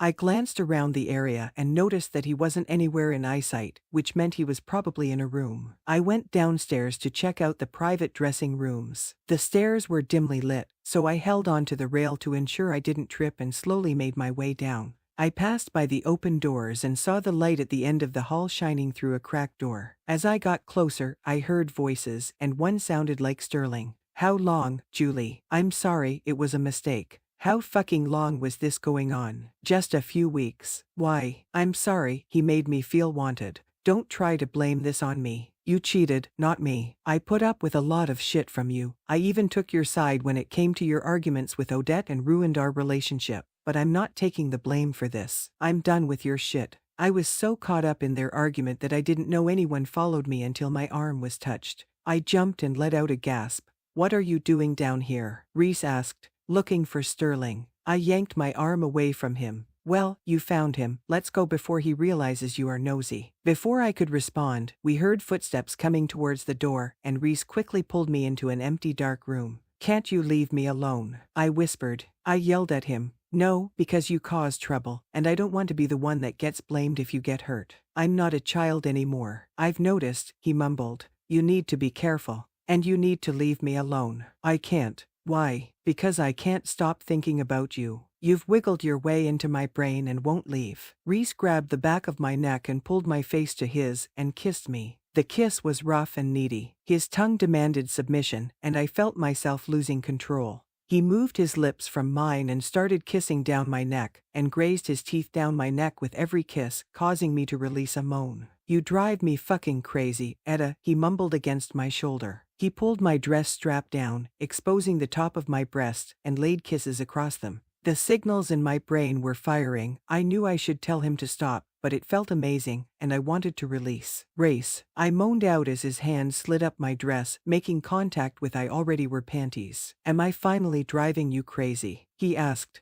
When I didn't answer, he pushed against my clit and rubbed in a circular motion. Am I driving you crazy? Yes. I brought his mouth back to mine, throwing caution to the wind. I was no longer thinking straight. Without missing a beat, Reese shoved my panties to the side and slid 2 fingers into me. You're so fucking wet for me. And the dirty talk was only making me wetter. Reese placed his thumb on my clit, causing it to rub every time his fingers penetrated me. Oh, I'm going to. My sentence was cut off by the orgasm that ripped through my body. It was the best feeling in the world. As I came down from my high, the guilt hit me. I shouldn't have done this, it's going to lead him on. I looked at Reese when I felt his hand leave my body, and I watched him lick his fingers. You taste sweet. I could feel myself blush at his comment. I cleared my throat. Do you want me to take care of that? I point to the bulge in his pants. No. Are you sure? It's only fair. You don't owe me. I did what I did because I wanted to. I don't expect you to get me off. Besides, we better head back upstairs. Reese opened the door, and we both let out a sound of surprise. Theo and Ren were standing in the hallway looking at the two of us. Chapter 12 Odette. Theo and Ren were waiting outside of the room we were in, and by the look on their face, they heard what we were doing. Is this what you've been doing behind my back? Ren asked Reese. It's none of your business. This is between Reese and me, I stated. You said nothing was going on. Nothing is going on. I tried to reassure Theo and Ren. Didn't sound like it. Ren was really mad. Theo seemed angry at Reese and not me. We originally came down here to find you. Sterling wants us upstairs. Theo's tone was tight, and he was glaring at us. I ignored them and pushed through to head upstairs. I wasn't going to stand around and get lectured about what I shouldn't do. Ren, Theo, and Reese quickly followed behind me, and I could hear Ren getting onto Reese. He was going on about how Reese betrayed him and how we lied to him. Now that everyone is here, Sterling announced. Julie and I would like to thank you all for your support and for taking the time out to join us for the rehearsal, but unfortunately, we have decided not to go through with the wedding. The food is already paid for, so help yourself to the reception. While I was sad for Sterling, I'm happy he stood up for himself. He didn't need to be with someone who didn't appreciate him or love him enough to be faithful. As Sterling walked off, I followed him. I watched him walk into an office and take a seat on the couch. He slumped over and placed his head in his hands. Sterling, not now, Odette. I walked over to him and took a seat next to him. I placed my hand on his back, hoping it would provide some comfort. I heard you and Julie arguing. I was looking for you so we could get this started. I'm sorry, Sterling. I should have seen it coming. I'm sorry I chose her over you. I thought we were building a life together. Well, to be honest, we did put you in a tough spot, and you spent most of your life taking care of me, so you deserve to choose what you think will make you happy. I never regretted raising you and Ren. As hectic as it was, I enjoyed it, but I'm ready to have my own kids, and I thought Julie was the one I was going to have that with. The perfect girl is still out there, you'll find her. Thanks, Etta. Sterling pulled me in for a hug and kissed me on my head. How are you feeling? Better than I did earlier today. My head doesn't hurt, and my stomach isn't upset.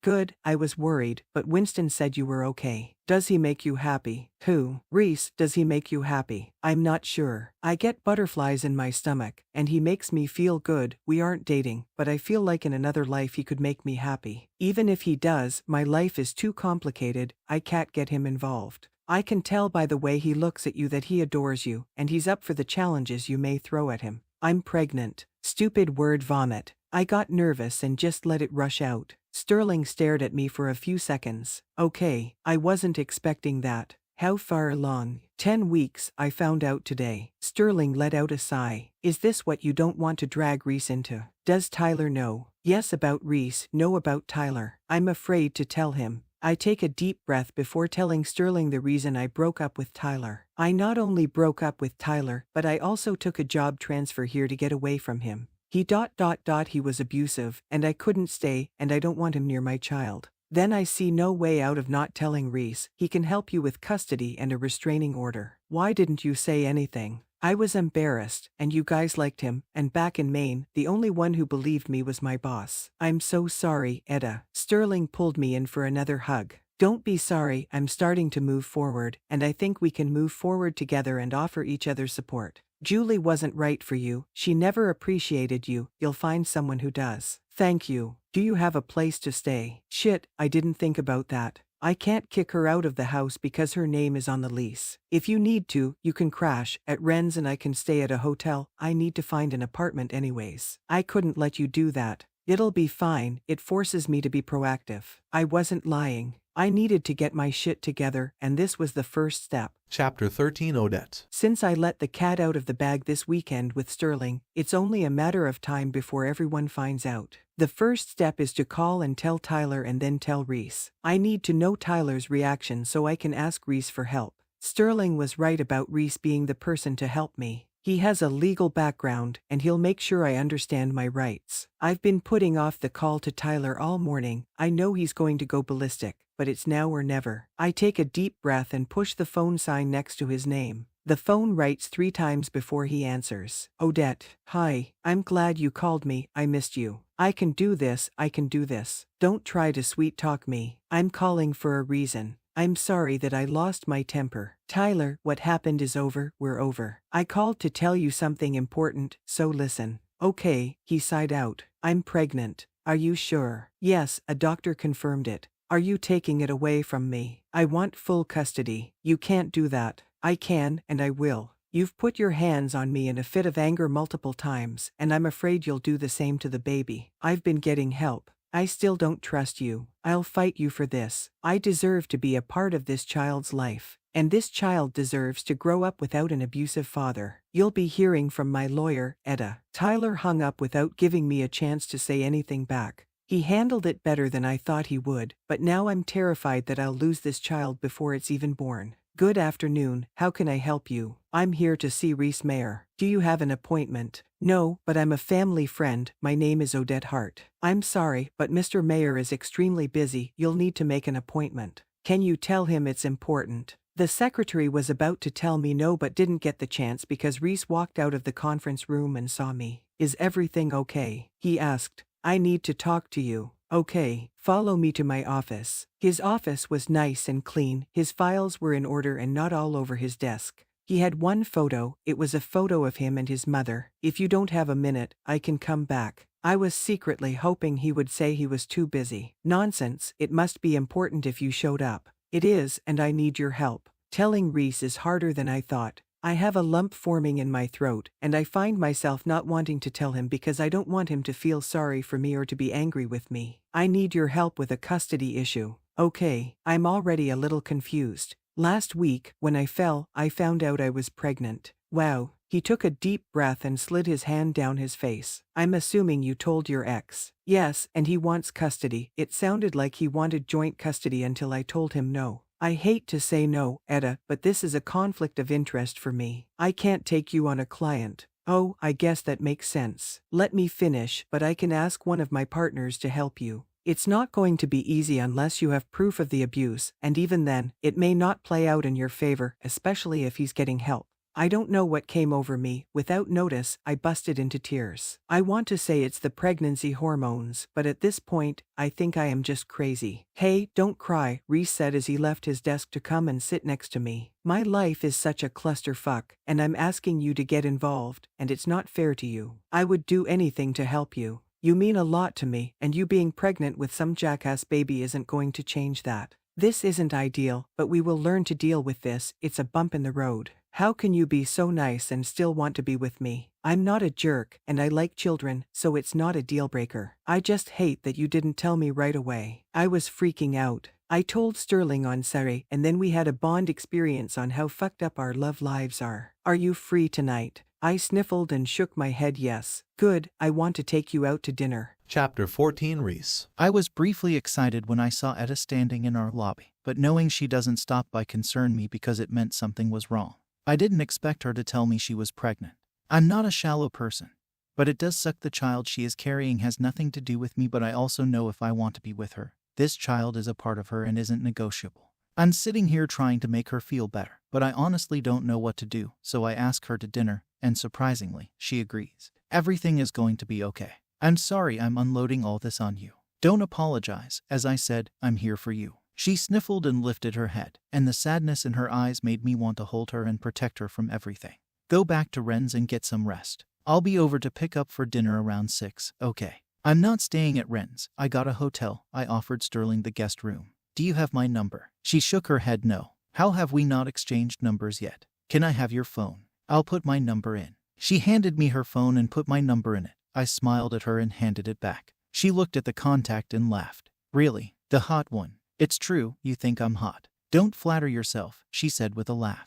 Just stating facts. Etta was now laughing instead of crying, and I was happy I could be the one to do that. So, I'll pick you up around 6. Go back to the hotel, rest, and pack your things because you're not staying there. You'll be staying in my guest room. Her lips turned down into a frown. Why? I don't feel comfortable with you staying in a hotel by yourself. The guest room has its own bathroom, so you won't have to worry about not having privacy. Do I have a choice? Nope. Fine, she huffed out. After Etta left, I found it hard to concentrate on my work, mainly because we had started texting each other. It began with her texting me the name of the hotel before she left so I wouldn't forget the name of it, and that led to sending flirty texts back and forth. By the time I left work, I was grinning like a madman. I'm happy about taking Etta on a date, and I hope this is one of many. The pregnancy is a bump in the road, but it won't scare me away. I'll embrace it and support her. Etta was always pretty, there was no denying that, but she was always too young and off limits. She should still be off limits, but if she feels the same way, then why should we let certain things dictate our relationship? Ren is mad at both of us, but I know he'll get over it. He will eventually find something else to occupy his anger. The only one that scares me is Winston, and he is okay with me pursuing Etta, so Ren being mad at me doesn't make me feel guilty. As I got closer to her hotel, I started to feel nervous. I wasn't nervous about being with her or about her living with me. I was nervous about screwing this up.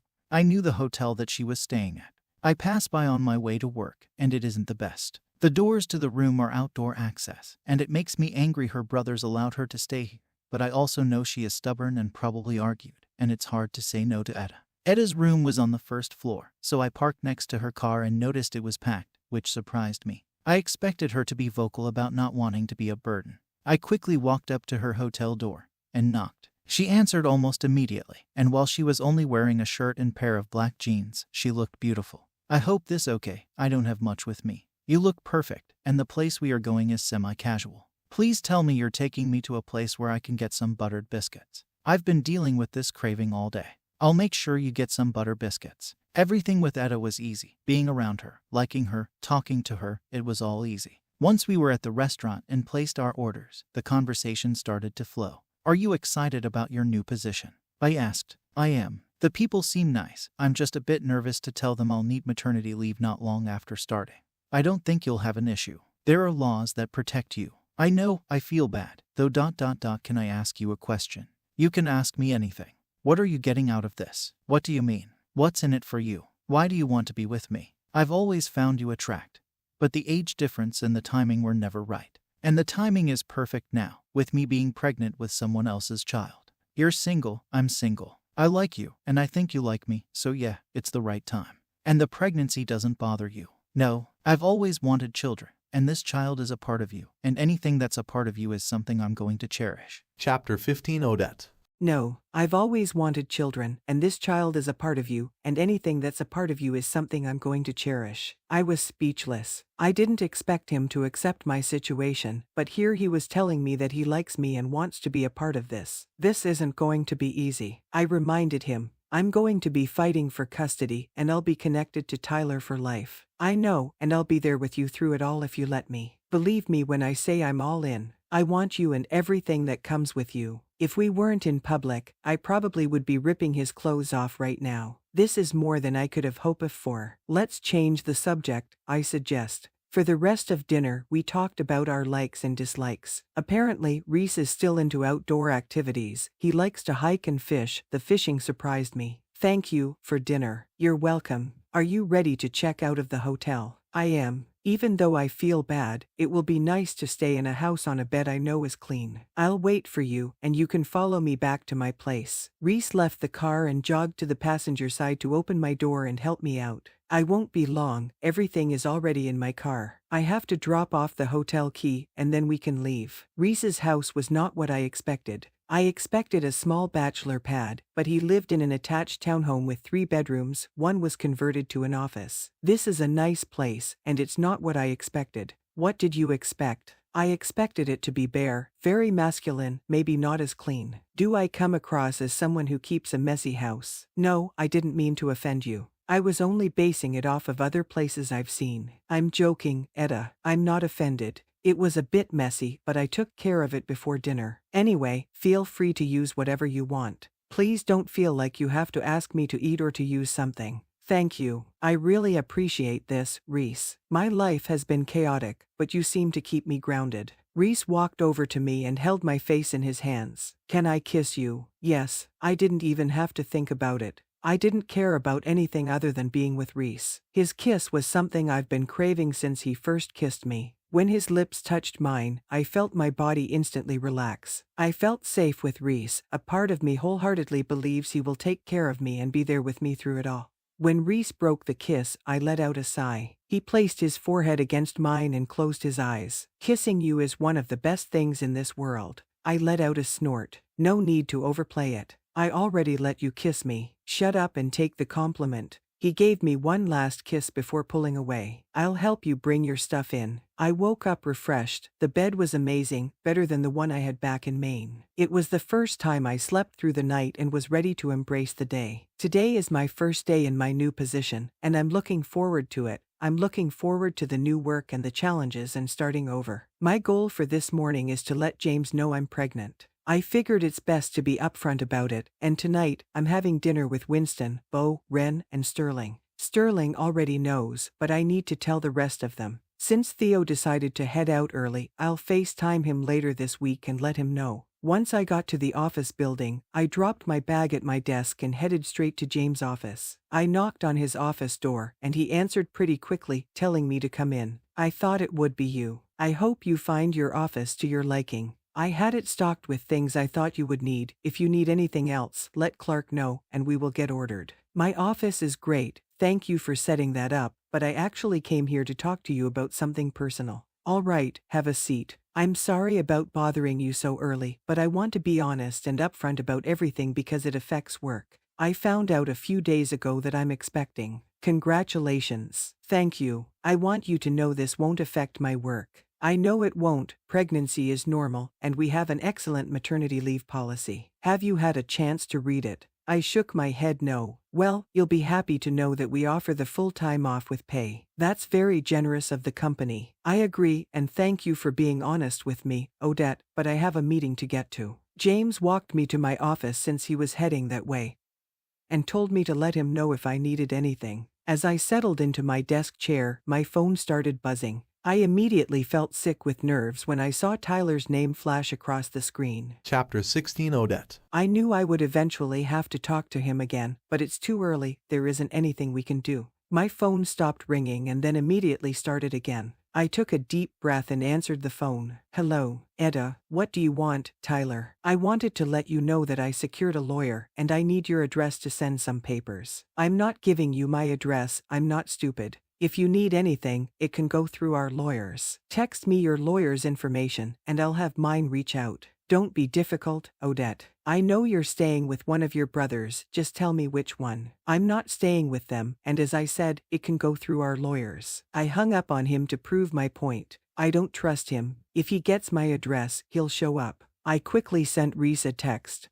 Tyler called asking for my address so his lawyer can send me some papers. I told him to send me his lawyer's information, and I'll have our lawyers deal with it. I don't trust him. Surprisingly, Reese texted back quickly. Reese, you did the right thing. My partner agreed to take you on as a client.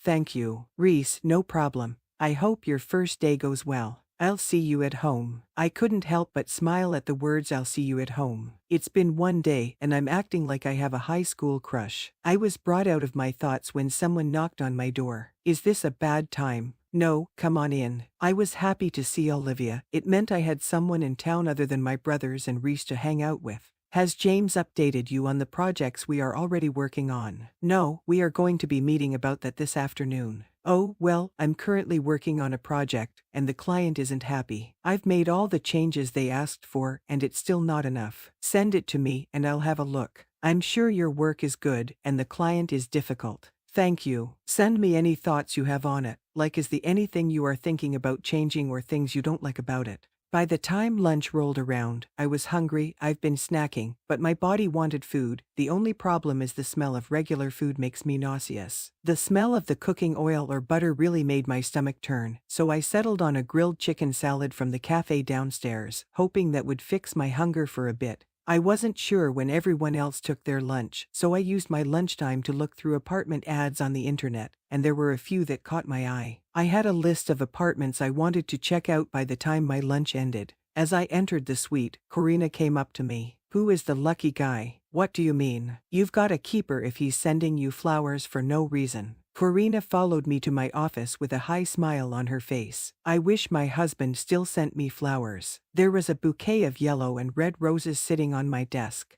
I walked over and took the note card and opened it. I hope your first day is going great. I'm sure you're crushing it. Race. Who is this Reese person? A friend, more than a friend, I don't know it complicated. Well, whatever he is, you better keep him because this means he is smitten with you. No one sends roses just to send roses. I might just keep him, who knows. The only person to send me flowers before today was my father. He would send them when he knew I was having a bad day or for special occasions. He would have them delivered to the school, and these flowers make me want to be with Reese even more. It's hard to explain my feeling for Reese. I want to be around him, and he makes the room light up for me. I know he'll take care of me and love this child the way a father should, but it's not fair that he has to put up with my baggage to get what he wants. He deserves to build a family and not inherit one. He deserves a lot more than what I can give him. What if it doesn't work out? I don't want to rely on someone else. I have more than just me to think about now. This child is more important than anything else in my life, so I need to be cautious. Chapter 17 Odette. We met up at my brother Beau's bar for a sibling dinner. The goal for tonight was to tell them I was pregnant and I was living with Reese. Most of my brothers will be slightly shocked, but okay, Ren will be livid. He may try to kill Reese. Beau's bar was packed. I knew he got business, but I didn't realize it was this popular. I'm proud of him. We were worried when he told us he wanted to quit his corporate job and open a bar, but he did it, and he's successful. Hi, my name is Emily, and I'll be taking care of your table today. Can I start you off with anything? We slowly went around the table and ordered drinks. I was the only one to order water. Thanks, Em. I noticed that Beau's eyes stayed on Emily a little too long. What was that about? I asked as I elbowed him. What do you mean? Is there something going on between you two? No, she's an employee. So, that makes things complicated. I don't date employees. I think you would make an exception. Whatever, he mumbled. Too bad Theo left early, Winston stated. Yeah, he's never been the one to stay put. At least he's living life, Sterling added as he sat next to me. Pretty soon, Etta will be leaving us. Actually, Beau, I'm not. I'm pretty sure Beau and Theo are the only ones who don't know I'm staying. I'm staying. I took a job transfer to a branch they have here. I wanted to have this dinner so I could tell you all some stuff. Sterling grabbed my hand and squeezed it. I took the job transfer so I could get away from Tyler. He was abusive both verbally and physically, and I saw this as my way out. I looked up at Beau, and he had this look on his face that I've never seen before. I swear, Odette, if I see him again, I will kill him. Why didn't you tell us? How did we not see this? I hid it, and he can be pretty charming. I didn't tell you guys because I was ashamed, and I did tell friends back in Maine, but they didn't believe me. My boss believed me, and he made sure I packed what I could and left without any issues. I took a deep breath, but things are looking up. I'm happy and I'm back with family, but I have a few more surprises. I'm pregnant, and I'm kind of dating Reese. And I'm temporarily living with him. Everyone except Sterling looked like they were all surprised, and I figured I should clarify the pregnancy thing. The baby is Tyler's, and Reese is okay with that. He's been wonderful. I looked over at Ren. I know you hate it, and I'm sorry that you feel like you have to choose between us, but you don't. I won't allow that to happen if we don't work out. I promise you won't have anything to worry about. Ren let out a sigh. I don't want to see you hurt. He hasn't had the best track record of long relationships. I know that, but I think he's serious about settling down. His law firm is helping me with custody. My goal is to get sole custody of this child. If you need anything, please let us know. I will. I'm done keeping things from you guys. Since we are all being honest and shit, Winston said while waving his hand at us. I'm bisexual, and I've been seeing a guy for the past few months. How did you figure this out? Ren sounded genuinely interested. It just kind of happened. We met through a mutual friend, and one thing led to another. I always looked at guys, but I never wanted to be intimate with one until I met Colton. If he makes you happy, then that's the only thing that matters. I agree with Beau, we love you and can't wait to meet him. I leaned over and hugged him. When I got back to Reese's, it was already 8 in the evening, and I was looking forward to kicking off my shoes and lounge on the couch before bed. I was surprised to see Reese on the couch in sweatpants and black t-shirt reading. I figured he would be unwinding with the TV or even doing some work. How was the dinner? It went well. I think Ren isn't mad anymore. He texted me not too long apologizing and then threatened to kill me if I hurt you. I doubt he could actually hurt you. If I end up hurting you, I would let him beat me up. I'll hold you to it. I brought you some food. I didn't know what your eating habits are. I handed him the bag. It's fajitas. I knew it would keep in case you weren't hungry right now. Thank you, I'll pack this for lunch tomorrow. So, I have a doctor appointment on Friday to check on this little nugget. I pointed to my stomach, and I was wondering if you wanted to go. You don't have to, but I thought I would ask. I know you're busy and probably have better things to do. Etta, yeah, breathe. I'll be there. What time? 1 in the afternoon. I'll pick you up from work, and we'll ride together. Thank you. I'll put this in the fridge. I put the food away and got a glass of water. I'm going to get ready for bed. Come here for a second. Okay. I walked over to him, and he stood up. Reese pulled me him, and he kissed me briefly and pulled back. He tucked my hair behind my ear and kissed me again. Good night, Odette. Chapter 18 Reese. I was happy Etta asked me to go with her to the doctor's appointment. I want to be part of this, but I won't force my way into it. She has to allow me to be there for her. We are currently sitting in the lobby waiting to be called by the nurse. Most of the women here are with their partners, and I can't help but feel a little out of place. Are you okay? Etta asked. Yeah, why? Etta points to my knee that's bouncing. I feel a little out of place. You don't have to stay. You can wait out in the car. No, I want to be here with you. Odette. I was thankful the nurse called us, so I didn't have to tell her I was nervous about fucking up the whole father figure bit, because JD things happen the way I want to. I will be the father of this child. How are you doing today? The nurse asked. We are doing well and excited to see the baby today. First child. Yes, then I'll make sure to print a lot of pictures. Thank you. Etta was smiling the entire time talking to the nurse. She was made for motherhood, and to see her genuinely happy made me smile. Since it's your first appointment, you'll need to undress from the waist down so the doctor can do a pelvic exam and cover your waist with the folded blanket on the table. The nurse quickly left the room and closed the door behind her. I can step outside. You can turn around. It won't take me long. Okay. It didn't take her long to get situated, only about a minute or two, but I still felt awkward. I'm done. She was on the bed with the sheet over her lap with her pants on top of her. Can you sit this on the chair? She asked. Sure. When she comes in, can you stand next to me because if you stay over there, you'll get a view of all this. She made a circular motion above the pelvis. And I'm not ready for you to see me like that. I let out a laugh. You have nothing to worry about. I walked around to her left and stood by her head. Just as I got into the area she wanted me in, the doctor came in. Are you ready to see this precious little baby? I am, Etta answered back enthusiastically. I'm going to do the pelvic exam first and then the ultrasound.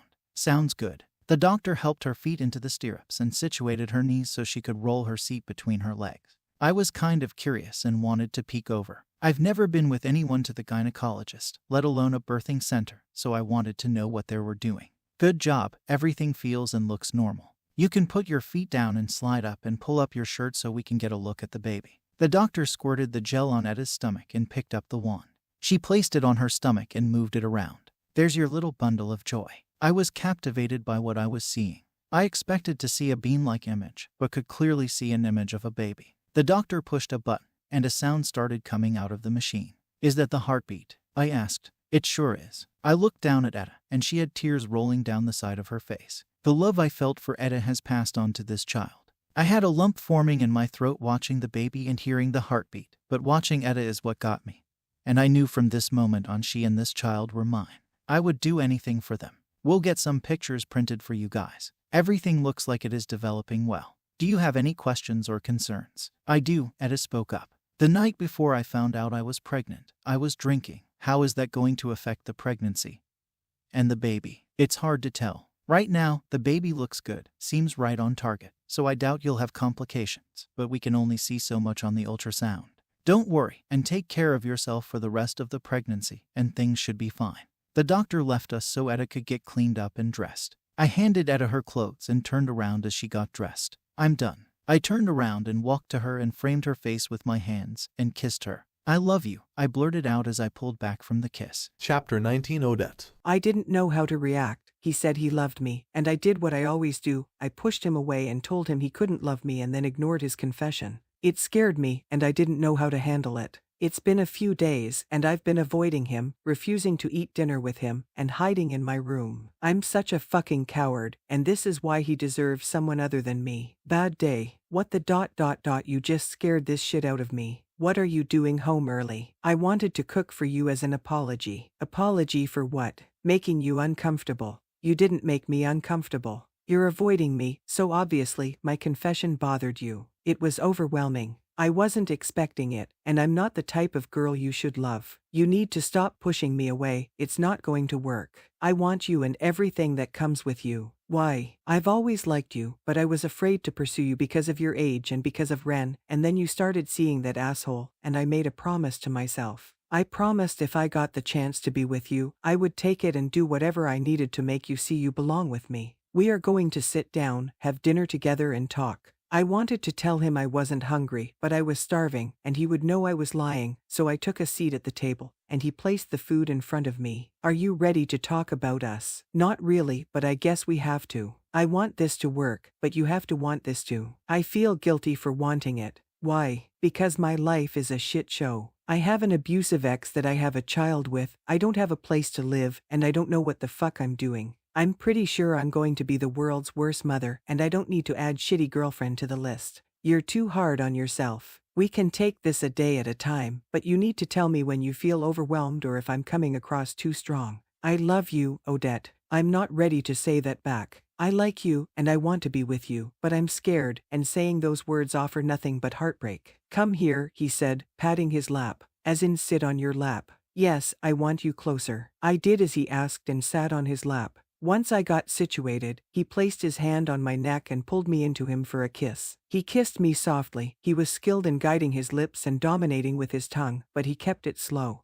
Did you like that? Very much, I said, with a smile on my face because his kisses always made me smile. Reese grabbed my hair, pulling my head down and kissed my neck, and slowly moved his leg to my mouth. This time the kiss was rough, and he was hitting my bottom lip. This kiss was a foreplay kiss, and it was doing its job. My core started to ache, and I wanted more. Did you like that? He asked. Yes, I wanted more, so I pulled his face back to me and kissed him deeply. Our lips fought for control, and he eventually won. His lips were going at a bruising pace, he was relentless. I want more, I mumbled out between kisses. Rex picked me up and carried me upstairs. He dropped me on his bed and pulled me to the edge, opening my legs. He slid his hand up my legs to the waist, causing my dress to pool there. He hooked his fingers into the waistband of panties and started pulling them down. Once my panties were off, he kissed my inner thighs before kissing my core. His tongue was velvety soft, and the sensation was incredible.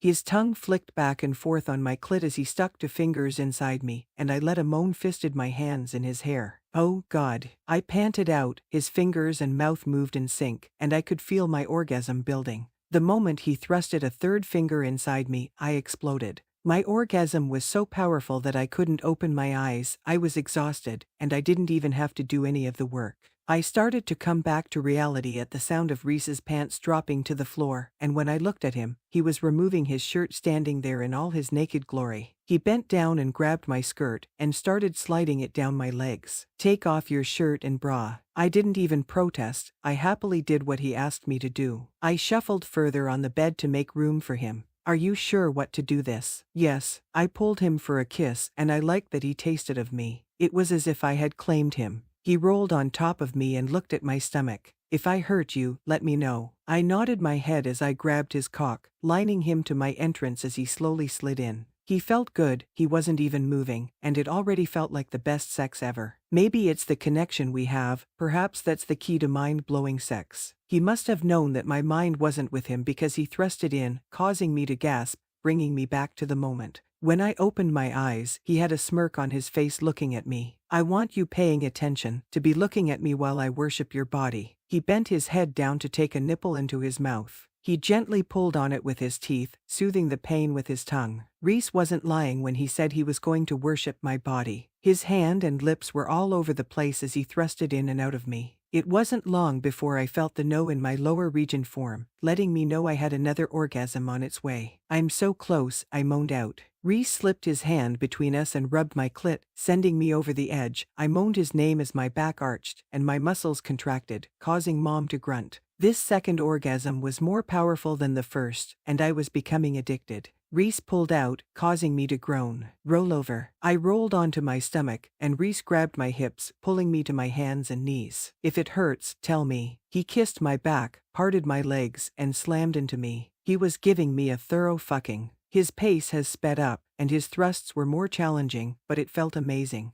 I prop her on hand onto the headboard for better leverage. You feel so fucking amazing, Etta. Your body was made for me. His hand snaked around my body and found my clit. It's sensitive, but my body liked the attention. I wanted to come again, and he was getting me there. I'm about to. Reese didn't finish his sentence. Instead, he pulled in my should so my butt was entirely against his groin as he stiffened. Fuck, he mumbles as he thrusted one last time and bending over to bite my shoulder. The pain from the bite sent me over, and I had the orgasm of the night. I don't know what's more surprising, the fact Reese got me off 3 times or the fact he likes it rough. Chapter 20 Reese. I've had plenty of sex, but sex with Odette is hands down the best. The way she sounds, the way she moves, the way she lets go, it's all amazing. But the best part is lying here in bed with her cuddling into me. Are you okay? I wanted to make sure I wasn't too rough with her. I am, just a little surprised. What surprised you? You bit me. She squealed out. You seemed to like it. In fact, you liked it so much you came all over me. Shut up. She slapped my chest, and my response was to pull her closer. I like this. You should move in here. Not right now. Maybe once we have been together longer. I like having my own room.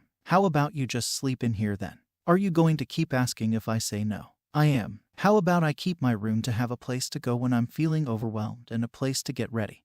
And I'll do everything else in here. I can agree to that. It's basically what I suggested. Etta let out a yawn, so I rolled to my back, allowing her to lay her head on my chest as I played with her hair. Reese, yeah, thanks for being with me. I wouldn't want to be anywhere else. When I woke up, Etta was still sleeping. She was asleep on the other side of the bed on her side facing me. She was beautiful all the time, but she seemed so relaxed and worried-free while sleeping. It's easy to forget she is pregnant because she isn't showing. I decided to get out of bed and make breakfast, hoping to surprise her with it in bed. I felt like a giddy schoolboy who had gotten laid for the first time. Last night was amazing, and now that I've had her, I'm not letting her go. I will show her that we are meant to be and that I will love and protect her. I kept breakfast simple: eggs, toast, fruit, and some orange juice. Etta was still sleeping, so I sat the tray on the dresser and sat next to her. I bent down and kissed her lips. I brought you some food. You need to eat. You didn't have to do that. I know, but I wanted to. I also wanted to spend some time with you before going into the office. You're working on a Sunday. I have an important case, and I need to get some things done with it. I was going to look at some apartments today and was hoping you could come with me. You don't have to move out. This could be your home too. That arrangement we made last night can be permanent. Don't you think it's too fast? Before I answered her, I got up to get the food tray to place in front of her. I don't. It would be if we just met, but we've known each other for years. I think it would be best for me to live on my own for a bit. I'm jumping from one relationship to the next, and I need to be independent. You can be independent while living with someone. If you want to pay bills, we can split them. You can even pay for rent. Can I think about it? You can. I told her I had to go into the office today, but I didn't. I'm actually going out to pick up some baby stuff, and I'm going to have the office converted into a nursery while she's at work tomorrow. While I had this plan since she moved in, I hope this helps her decide to stay here. I wish she weren't so stubborn and would let me take care of her. Thank you for the food. I haven't been able to stomach a lot of cooked food, and the eggs really hit the spot. I'll keep that in mind for dinner tonight. If this keeps up, you may want to talk to your doctor. It's just morning sickness. I'm fine. I make a mental note to find out what medicine pregnant people can take for nausea. If you need anything while I'm gone, text or call me. I will. Are there any more eggs left? I can make some more before I go. It may just be eggs, but her asking for something makes me happy. Chapter 21 Odette. Yesterday was nice. It's been a while since someone has taken care of me. Reese was adamant I live with him, but I want to know I can live independently. I lived with Tyler and I took care of everything, but he still controlled my life. I couldn't do anything without him approving it. Yesterday I felt like Reese, and I hit a new level in our relationship. I'm not even sure you can call it a relationship, but I guess that's what it is. Being with him was more than I expected, and the cuddles with breakfast the next morning was everything I needed. We found out the baby loves eggs, so he's been cooking eggs for me to eat if I can't stomach whatever else he cooked. He got up early today and made me an omelet for breakfast and 2 egg burritos for lunch with some fruit. I have a meeting to get to, so I take out my phone to check the time and see a missed text from Tyler. My anxiety went up when I saw his name, but luckily, this text was him sending me his lawyer's contact information. I quickly send the informal to Reese, knowing he'll pass it on to his partner. I still need to meet him, but I figured we have time since we can't really do anything since the baby isn't here and won't be here for a while. I did. That client that was giving you a hard time is just being difficult. I went over everything, and you did everything correctly. Is he still giving you a hard time? He backed off once I told him my supervisor was looking into it. I think he is looking for a discount by blaming your work. If you have any more issues, let me know right away. I will, thank you so much. It's not a problem. Keep up the good work, Olivia. I will, and congratulations on the pregnancy. Her words took me by surprise. How do you know? I've picked up on how you're sick, and you only want certain things. My sister had severe morning sickness. James is the only other person, so I would prefer to keep this quiet until I'm further along. Don't worry, the secret is safe with me. Speaking of keeping it a secret, I need to call Theo before he finds out, so he doesn't think I'm keeping it from. By the time I made it back to Reese's house, I was tired, I had a headache, and I was hungry. All I wanted to do was lay down and not move for anything. You're home a little early. And you're home extremely early. Reese smiled at me and rubbed the back of his neck. I wanted to surprise you, but I'm not done. I thought I had another hour. He grabbed my hand, guided me upstairs, and I was starting to get annoyed because I hoped the surprise wasn't moving me out of my room. Instead of taking me to his bedroom, he took me to his office. I hope you like it. Keep in mind that it's not done. Close your eyes. I closed my eyes, and Reese covered them with his hands. You don't trust me. You'll peek. You were horrible at Christmas growing up. We slowly walked forward. I hope you like it. Are you ready? I am. Reese removed his hand, and I quickly opened my eyes. I was standing in front of a white crib with gray bedding and elephants on the blankets. I turned around to face Reese and noticed he decorated the entire room. There was a rocking chair, a dresser, and what looked like a baby changing station that was in the process of being built. Why did you do this? I wanted the baby to have a place, and I wanted you to have somewhere to put all the stuff you'll end up getting. I couldn't hold back the tears. I started crying uncontrollably. If you hate it, we can redecorate. I love it, I sobbed out. I wasn't sure about the elephants, but I thought they were cute and gender neutral. It's perfect. Thank you, Reese. What about your office? I didn't actually need it. I can do work at the kitchen table or in the living room. I don't deserve you. You deserve everything, Etta. The nursery was amazing. I always stopped in on my way to and from our bedroom. I couldn't believe he did that. It's a big commitment. It's a reminder that he's all in. As a thank you, I decided to compromise and continue living with him and see how it goes. A relationship is about working together. Thank you for meeting with me, Ms. Hart. Please call me Etta. I was meeting my lawyer for the first time. Mr. Ryan was Reese's partner and older than I expected. Reese has filled me in on your situation, and I've had a chance to talk to Mr. Johnson's attorney. This isn't going to be easy. You have to be willing for this to go to court. I am. Good, because Mr. Johnson and his lawyer are petitioning to have a paternity test done as soon as it's safe to do one. That's not bad. If it proves he's the father, he wants to petition to be there for all the appointments and to make decisions. How does he expect that to happen? I'm getting there. The petition states that the two of you will have to live in the same area, and to be honest, if it's approved, he's going to try and force you to move. He can't do that. He can petition, but it's up to the judge. Reese said he was abusive. It's why I left. Do you have proof? I shook my head no. I have text messages where he alluded to things, but I don't have physical proof. It's going to be a lot of he said she said, so we need to be prepared for anything. I can't believe this is happening. I have no idea what is going to happen, and it scares the shit out of me. Chapter 22 Odette. It turns out it's completely safe to have a paternity test at 7 weeks, and since I was 12 weeks, Reese and I thought we should get it over with. We knew what the outcome would be, and even though we knew what it would say, it's physical proof the court needs and the physical evidence that Tyler needs to hold me hostage. What's the next step, Reese? Tyler and his lawyer are going to petition to be involved in the decision-making and to be included in the appointments. He's also going to ask the judge to require you to move back. What's the likelihood? I'm not sure. I haven't dealt with a case like this before.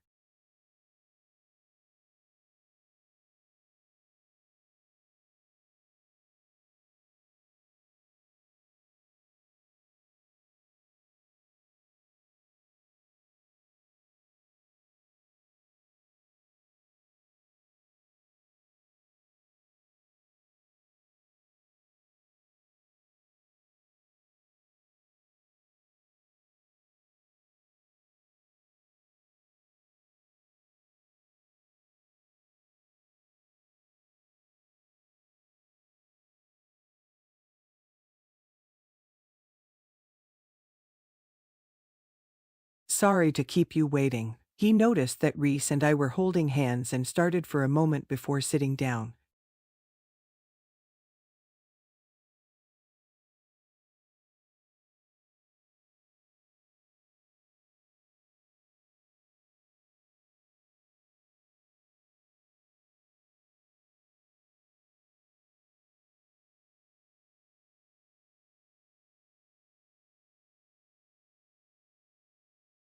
It's not what we wanted, but we can work with this, Reese states as he squeezes my hand. I was under the impression she was a family friend, Reese, but to me, it seems like she's your girlfriend. We are more than friends, it's new, but yeah, she's my girlfriend. Shall I start including you in our meetings? That's up to Odette. I would like Reese to be involved. I also have a question. Do I have to let him know where I'm living? No, that's not a condition, you just have to keep him involved in pregnancy. Thank you for your time, Tom. Not a problem, Reese. Let's get some lunch. I've been feeling on edge ever since I was told that I had to include Tyler. I felt like I was being trapped again. I didn't want him near this baby or me. Tyler advised that he would fly in and stay at an extended stay for a while, and I refused to tell him where I lived. I told him we would meet at the clinic or wherever else we were needed. I have an appointment next week, and he'll be there. I'm hoping Reese can be there too, or if he can't, maybe I'll take one of my brothers. Are you okay? Reese asked me, tired. Is there anything I can do? No, I just want to lay on the couch. Sit up for a second. You can sit in the chair. Just lift your upper body for a second, Odette.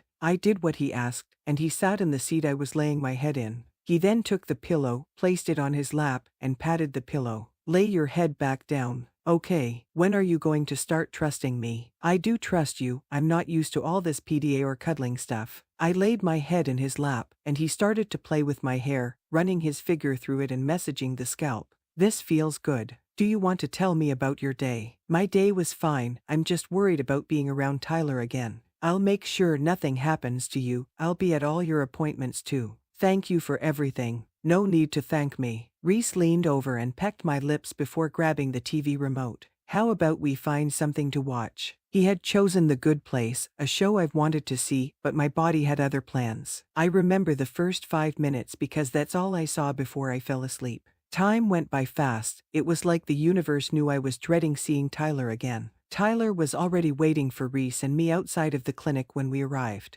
You had to bring him. This isn't his child. I feel the same way about you. Reese is going to be here whether you like it or not. The court said I just had to include you and nothing more. Reese and I walked in, leaving Tyler to follow us. Reese grabbed us seats while I checked in for my appointment. I'm trying not to be petty, but I have hate radiating through me, and it is all aimed at Tyler. He doesn't deserve to be part of my life anymore, and he's not worthy of raising my child. Odette. The nurse called my name almost immediately. That never happens, but I'm thankful they did. I'm sorry, but you can only have one person with you. I'll wait out for you, Reese reassured me and kissed me before he left to sit down. As we followed the nurse, Tyler was trying to get a rise out of me. So you're dating him? You couldn't even wait a month after leaving me. Mind your own business. It's my business when the mother of my child becomes a whore. Enough, I whispered. Yell. He's taken better care of me than you ever have, and he's done more for this child than you have. You just want to use this child to control me. I don't need this child to control, I already control you, Odette. The way he said that sent chills down my back. It was ominous and felt like a warning. Chapter 23 Odette. The morning sickness, for the most part, has gone away, and now I feel like I'm eating all the time, and the heartburn is unreal. I am also finally starting to show, and Reese loves it. He's constantly rubbing my stomach or staring at it. I have to admit, it's been great with Reese. He takes care of me but lets me live my own life, and it feels nice to be in a relationship where I feel like I'm an equal. I like being able to go out with a friend without having to justify it. Right now, I'm out enjoying a brunch with Olivia, and I don't have to worry about what will happen when I get back to the house. How is everything going? Olivia asked. I think it's going well. I'm still nervous about everything, but I'm happy. How is everything with you? Good, I started seeing this guy, and he's great. Olivia's smile stretches her whole face, and it makes me happy to see her like that. Where did you meet him? At a bar, and I kept turning him down, but he kept being sweet about it, so I gave in. I'll have to meet him soon. Just like I have to meet this Reese guy. You probably know him. If you remember my brother Ren, then you may remember Reese when you see him. How is the pregnancy? Now that everything doesn't make me sick, it's going well for the most part. The whole ex issue is something else though. He kind of threatened me at the last appointment. Did you tell anyone? I told Reese, and unfortunately, since there aren't any witnesses, the court will see it as my word against his. Maybe you should start recording your interactions. I would be required to tell him, and then he would be on his best behavior. I'm sure everything will work out in the end. I didn't answer Olivia because my attention was on the man that walked into the cafe. Tyler entered the cafe with a smirk on his face, staring straight at me. What the fuck is he doing here? To make matters worse, he has the balls to walk over to my table. Odette, he said in greeting. What do you want, Tyler? Nothing, I was just coming to pick up some food, and I happened to see the mother of my unborn child, so I wanted to say hi. That's bullshit, now go away. Instead of leaving me alone, he continues talking. Who is this beautiful lady? Fuck off, Tyler. She isn't single. Let's just go, Etta. We got up to go, and as I walked past Tyler, he grabbed my upper arm. Let go of me. You can't ignore me, Etta. You belong with me, he whispered close to my face. You're hurting me. Let go before I make a scene. She said to let go, jackass. Olivia's comment was enough to distract him, and he loosened his grip just enough for me to jerk out of it. Stay away from me outside of the appointments. I quickly walked out with Olivia. Are you okay? Yeah. She pulled my arm to her. You're already bruising. I was shaking, and I felt helpless, ashamed, and embarrassed. Let me drive you home and let me see your phone. Olivia took my phone and typed furiously, and then handed it back to me. She had sent Reese a text telling him what happened and that she was bringing me home. I'm sorry. Etta, you don't have to apologize. You didn't do anything wrong. It's embarrassing, and I feel like I need to apologize. That asshole should be embarrassed, not you. I'll kill him for laying his hands on you. You're already bruising. Reese made sure I was alright when I got home and then went into lawyer mode, taking pictures to document the bruise in the shape of fingers forming on my arm, and then asked Olivia to stop by his law firm tomorrow to give an account of what happened. After he took care of the legal aspects of things, he went into boyfriend protection and guilt mode. I'm sorry I wasn't there. It's okay, we didn't know he would be there. The only good thing is this happened in public around people. We can use this in our fight for custody. Race, calm down. I sat next to him on the couch and kissed his cheek. He's going to be a problem, but we don't need to do anything extreme. So you don't want to do anything? I flinched at the tone of his voice and the movement of his hands. Fuck, I didn't mean to scare you. The quick movement startled me. Reese quickly pulled me to him and held me close to him. I love you, and I'm sorry you have to go through this. I want him out of my life, Reese. I was doing so well, and having him is making my anxiety worse. I don't want you afraid of me. I'm not afraid of you, Reese. I love you. I may flinch at quick movement and harsh tones, but I know Reese would never hurt me. Chapter 24 Reese. Odette confessed her love for me. I wasn't expecting it, and I figured she would say for a while, but it came out so casually. I shifted on the couch so I could face her. I wanted to kiss, to show her that her love is something I don't take for granted, so I do just that. I cup her face with my hands and lower my lips to hers, and her kisses always amaze me. Her lips are soft, and her tongue glides smoothly with mine. She is so fucking perfect, and she doesn't even realize it. I did my hands under her shirt and up her back. I wasn't sure how sex was going to work now that her stomach had started to grow. I don't want to put my weight on the baby. Straddle me, I tell her. Etta adjusts herself to swing a leg over to straddle me without moving her mouth from mine. Her kiss turned needy, and I wasn't going to deny her anything. I removed her shirt and pulled her bra down, latching my lips around one of her perky nipples. She lets out a moan as I slightly bite down. We don't have sex often. Etta is still working through some issues, but it doesn't bother me. It just makes having her so much more special. I know she is choosing to be intimate with me makes me feel special. I need you, Reese, she moans out. Her hands go to my pants, and she works on the button and zipper. I help her by lifting my hips so she can push my pants down. While she stands to remove my pants, I yank her leggings and panties down to her ankles, and she steps out of them. Once she has my pants and boxers off, she settles back on my lap and takes my cock into her hand. Her small hands started stroking me, and I felt the sensation all over my body. Fuck, Etta, that feels amazing. I let out a groan when her thumb circles the head of my shaft, spreading the precum that is leaking out. I want you to ride me, Etta. She brings her lips to mine and takes control, and lines her body up with my cock. She looks me in the eyes as she slowly slides down on my dick, and it's hot to watch. She turns me on in every way. I close my eyes and focus on the way she feels. Her pussy is tight and warm, and her slickness is making it easy for her to speed. I can feel my release coming, and I know Etta needs to come first, so I place my hand between our body, then rub her clit in a circle as she continues to ride me. My other hand is squeezing and pinching her nipple as my hand on her clit picks up pace. Oh, don't stop, Her orgasm cut off her sentence, and as soon as her walls clenched around me, I released my seed deep inside her. She leans her head against my chest as I rub her back. That was amazing, Etta. It was. I let out a chuckle and adjusted Etta so I could pull out of her, and we could lay on the couch. I lay on my back and pull her onto my chest and cover us with the cover I have on the back of the couch. I love moments like this, and I cherish them each time. I woke up a few hours later to movement in the kitchen and found myself alone on the couch and still partially naked. I slipped in my boxers and stood behind Etta in the kitchen. She was making dinner. It smells good. What are you making? Chicken and rice. I woke up craving it. Next time, you should wake me. You are tired. You've been working a lot, so I wanted you to rest. Well, you need to rest too. I rubbed her belly and placed her hand over mine. I love you, Reese. I love you too. Is there a word beyond love? Etta has become my world, and love isn't a big enough word to describe that. I look at the bruise on her arm. It's gotten darker since she came home. I think we should apply for a restraining order against Tyler and to force the clinic to legally let me in the exam room while Tyler is with you. Do you think we can do that? We can apply, but there is always a chance the judge will deny it. I'm willing to take that chance, and it'll help us document what he does to me, right? Yes, it'll provide a paper trail of proof instead of our word or his word. Thank you for everything, Reese. My desk is proof that I've fallen for Etta and the reason why Patrick, our other firm partner, is making fun. You're already whipped. Who would have thought Reese Mayer would have a steady girlfriend and a baby on the way? I thought the baby was her ex-boyfriend's. Our secretary stated. I gritted my teeth before answering.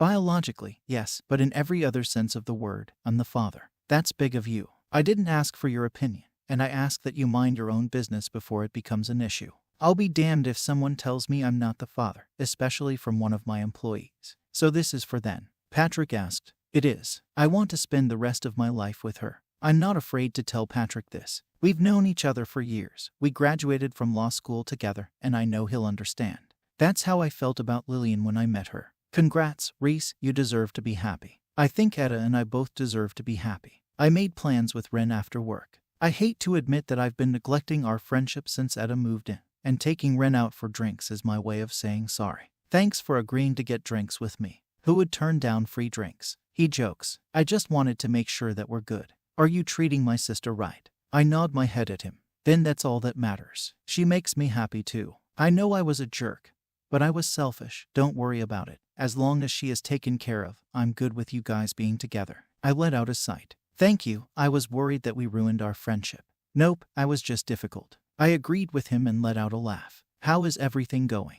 I asked. Sam and I are over, and I'm trying to make this girl I work with agree to go out with me. And how is that going? She hates me. She thinks I'm a jerk. What is her name? Cora. I noticed that he smiled when he said her name. And you like her? Very much. She is smart, beautiful, funny, and great to be around. It looks like you found the girl of your dreams. Maybe. I'm happy for Ren. Sam wasn't good for him. She was nice, but they weren't compatible. And I'm glad that Ren and I are trying to move into the next phase of our lives. We are ready to settle down and start a family. Chapter 25 Odette. The further I get in my pregnancy, the worse things get. The judge denied the restraining order. He said one incident does prove there is a reasonable fear of life, and that this is actually a case of jealous lovers. I scoffed when he made that statement, but he did grant permission for Reese to be included in the visits, which is great because we find out the gender during the next visit, and I want Reese to be a part of that. Tonight I'm spending time with Sterling. In the end, he let Julie keep the apartment, and he finally found a new place, and he offered to cook me dinner there so we could catch up. You're early, Sterling said as he greeted me at the door. Well, I figured I would get some extra time with you. You look great. Pregnancy looks good on you. I wish I felt that way, I mumbled. Sterling led me into his apartment. It's smaller than I anticipated, but it fits him. He was never into over-the-top things, and the home he was renting was more for Julie. Thanks for coming over. I'm happy to spend time with you. I feel like we've grown apart. Nah, you're just more independent. You're not the 14-year-old girl who needed me all the time anymore. I used to be close to Sterling. I gave him a hero complex, and once he started dating Julie, I stopped coming around as often, and I didn't keep in touch as I used to. I could blame it on Julie, but it was a combination of things. It was Julie, Tyler, life in general, but that's in the past, and I'm hoping this is the start of getting back to where we were. He is going to an uncle. How are things with Reese? Good, actually, he's great. I love him, Sterling. I'm happy for you. You deserve to be happy and taken care of. So do you. I'm done with dating for now. I need some time to be single. I need to focus on my practice and take care of myself. As long as you're happy. Has Tyler stayed out of your way? I let out a sigh and filled Sterling in on what has been going on and how helpful Reese's firm has been with all of this. It's all stressful, but I'm hoping that in the end, Tyler won't be a part of my life anymore, and the only father this baby will know is Reese. This pregnancy is starting to fly by, and before I know it, it's time to find out the gender of the baby. Reese and I took off from work, wanting to spend the day together before and after the appointment. I love how excited Reese is about finding out the gender. I love that he wants to be a part of this. He really is everything I could ask for. The only bad thing about this appointment is dealing with Tyler, but at least I won't be left alone with him. Pulling up to the clinic, I was a little confused because Tyler wasn't outside. Do you think he's waiting inside? I asked Reese. We can take a look while we check in. We glanced around and didn't see Tyler inside. I gave my phone to Reeve to text Tyler while I checked in. As much as I didn't want him here, I didn't want to get in trouble for violating court orders by not reminding him. I texted him, there isn't much more that we can do. If he doesn't show up, we'll text him about the appointment. I nodded to Reese and we waited to be called. When the nurse called me back, I was slightly happy but also worried. I'm happy that I get to share this moment with Reese alone but concerned that Tyler is up to something. The doctor performed an exam, asked how I was feeling and if I had any concerns. I was still concerned about the effects of the alcohol before I found out that I was pregnant. She told us that everything looked healthy and normal. Are you ready to find out the gender? We both said yes quickly. All right, let's see if the baby will work with us. The doctor moved the wand around my stomach for a few minutes and took some photos. Here is the beautiful little face, the hand. The baby was beautiful. My heart swelled with emotions, and when I looked up at Reese, he was captivated by the movement on the ultrasound machine. Congratulations, you're having a girl. Did you hear that, Etta? We're having a girl. Reese looked beyond happy, and seeing him this way caused me to start crying. I love you, I mumble through my cries. I love you too. He kissed me and brought his attention back to the screen. I'll have some of these printed off while you get cleaned up.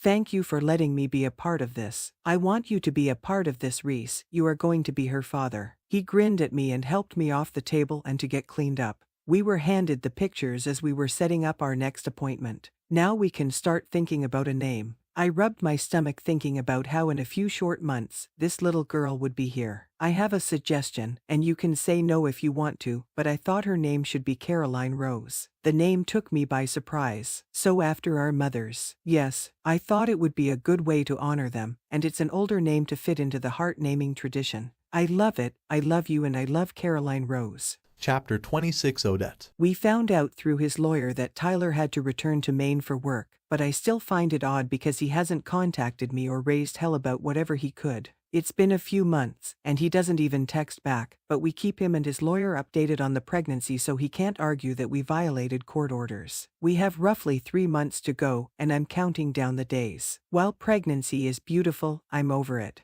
My back, feet, and head hurt all the time, and I want some relief. Reese is nice enough to rub my feet every night. He does a mott for me, and tonight I'm going to surprise him with a thank you gift. I saved up and bought 3 VIP tickets to his favorite hockey team. He'll get to sit in the press box with all-you-can-eat food and beer. He deserves to have time to himself and with his friends. Something smells good. I hope it tastes as good too, I said as Reese sat down to take off his shoes. What are you cooking? Your favorite. Don't spoil me, Etta. Reese walked over and kissed me before walking to the kitchen table. What are these? My back was turned to him, but I knew what he was asking about. I don't know. Why don't you open it and find out? I turned around to watch him open the envelope. His eyes went wide, and his lips turned up into a smile. Seriously, this is so fucking awesome, Odette. I wanted to show you how thankful I am for all your help and for taking care of me. I want you to take 2 friends, make it a guys' weekend. Are you sure you'll be okay? Yes, I have Sterling and Olivia if I need anything. I hate leaving you, and I want you to have fun and to enjoy time with friends. Take Ren, he probably thinks we've forgotten him.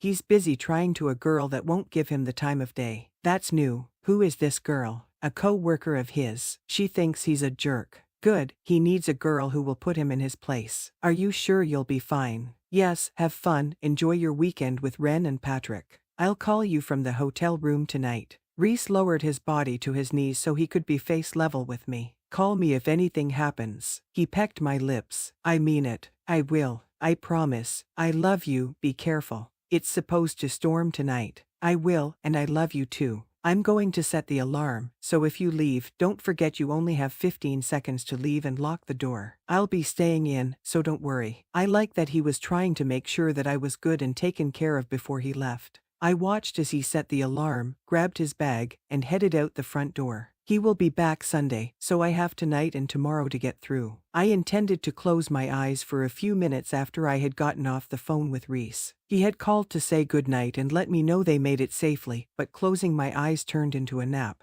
I woke up on the couch with a sore neck. I checked my phone and saw that it was 2 in the morning. The house was dark, and I got up to turn on the kitchen light and get some water. Pregnancy keeps me thirsty, so it isn't uncommon for me to wake up with a dry mouth, but something felt off. Maybe I'm being paranoid. It's my first time being alone in the house after dark. After drinking some water, I went to the bathroom, and it was then that I knew something was off, and it wasn't my imagination. When the bathroom door is cracked and the kitchen light is on, you can see shadow movement from the kitchen, which caught my attention. I acted like I didn't see anything and washed my hands, and slowly came out of the bathroom. My goal was going to try and make it to my phone on the table. There wasn't anyone in the kitchen when I came out of the bathroom. I walked to the table and realized my phone wasn't there. Are you looking for this? I turned around to see Tyler hidden in the dark corner of the kitchen, holding up my phone. How did you get in here? I wouldn't worry about that. I'd worry about what I'm going to do with you. I'm disappointed in you, Etta. You stopped obeying me, you left me, you're trying to keep my child away from me. I thought he would never leave you alone, and then I saw him load a travel bag into his car earlier, and I knew tonight had to be the night.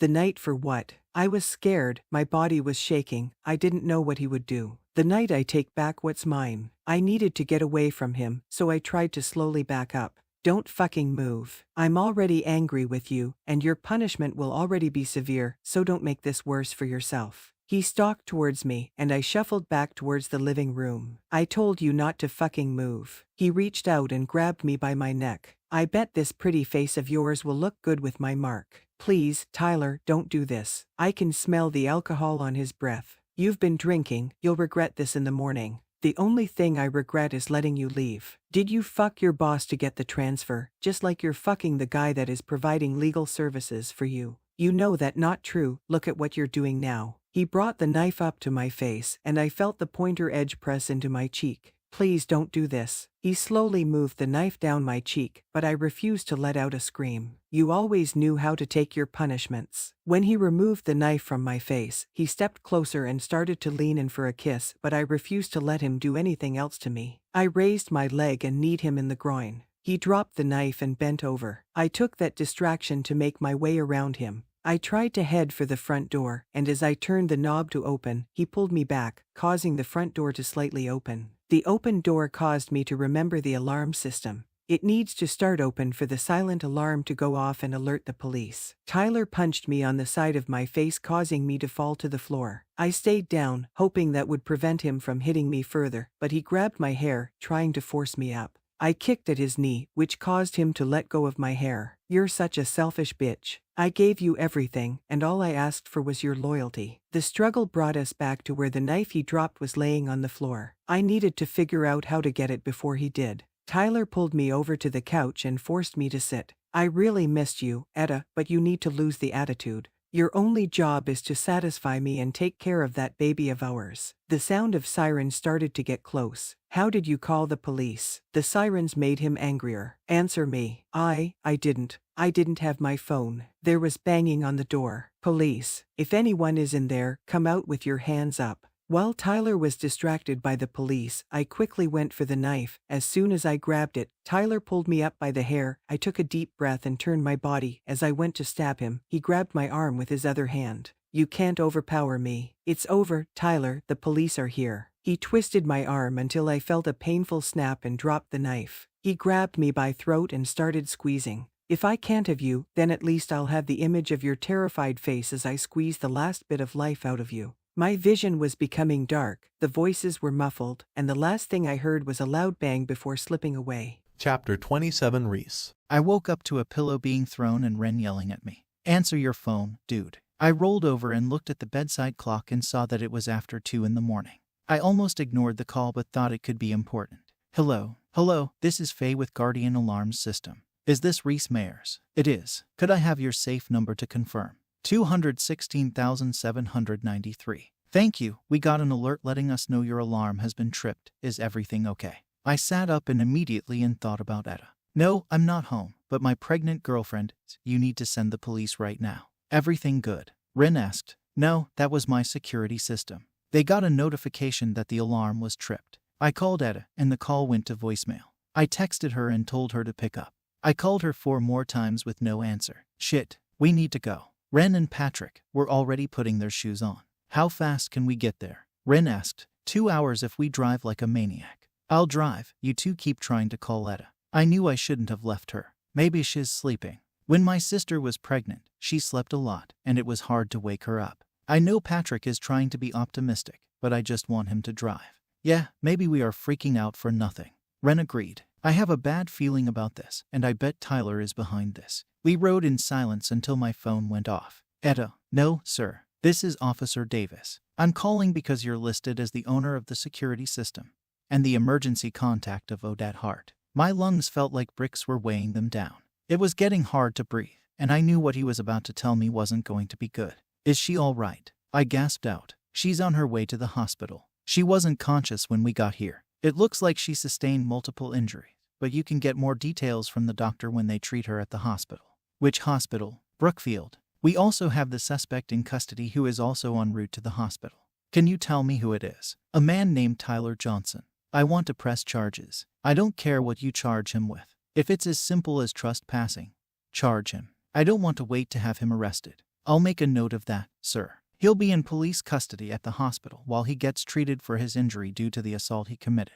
I hung up with the officer and looked at Ren. She's at Brookfield. He got his fucking hands on her. She wasn't conscious when they got there. Ren and I jumped out of the car while Patrick went to park. We ran to the service desk. Odette Hart. She was brought in by ambulance. I'm her emergency contact. And I'm her brother. She is currently in surgery. I'll have a doctor come out and talk to when he gets a chance. I called everyone. Bo and Sterling and Winston will be here shortly, and Theo is catching the next flight home. How did this happen? I left her. I didn't protect her like I promised I would. I let out a sob. Throughout the years, we have known each other, but Ren has only seen me cry at funerals. It's not your fault. You can't blame yourself. We sat around for about an hour before the doctor came out. Hart family. Us. Winston jumps up. I'm Dr. Williams.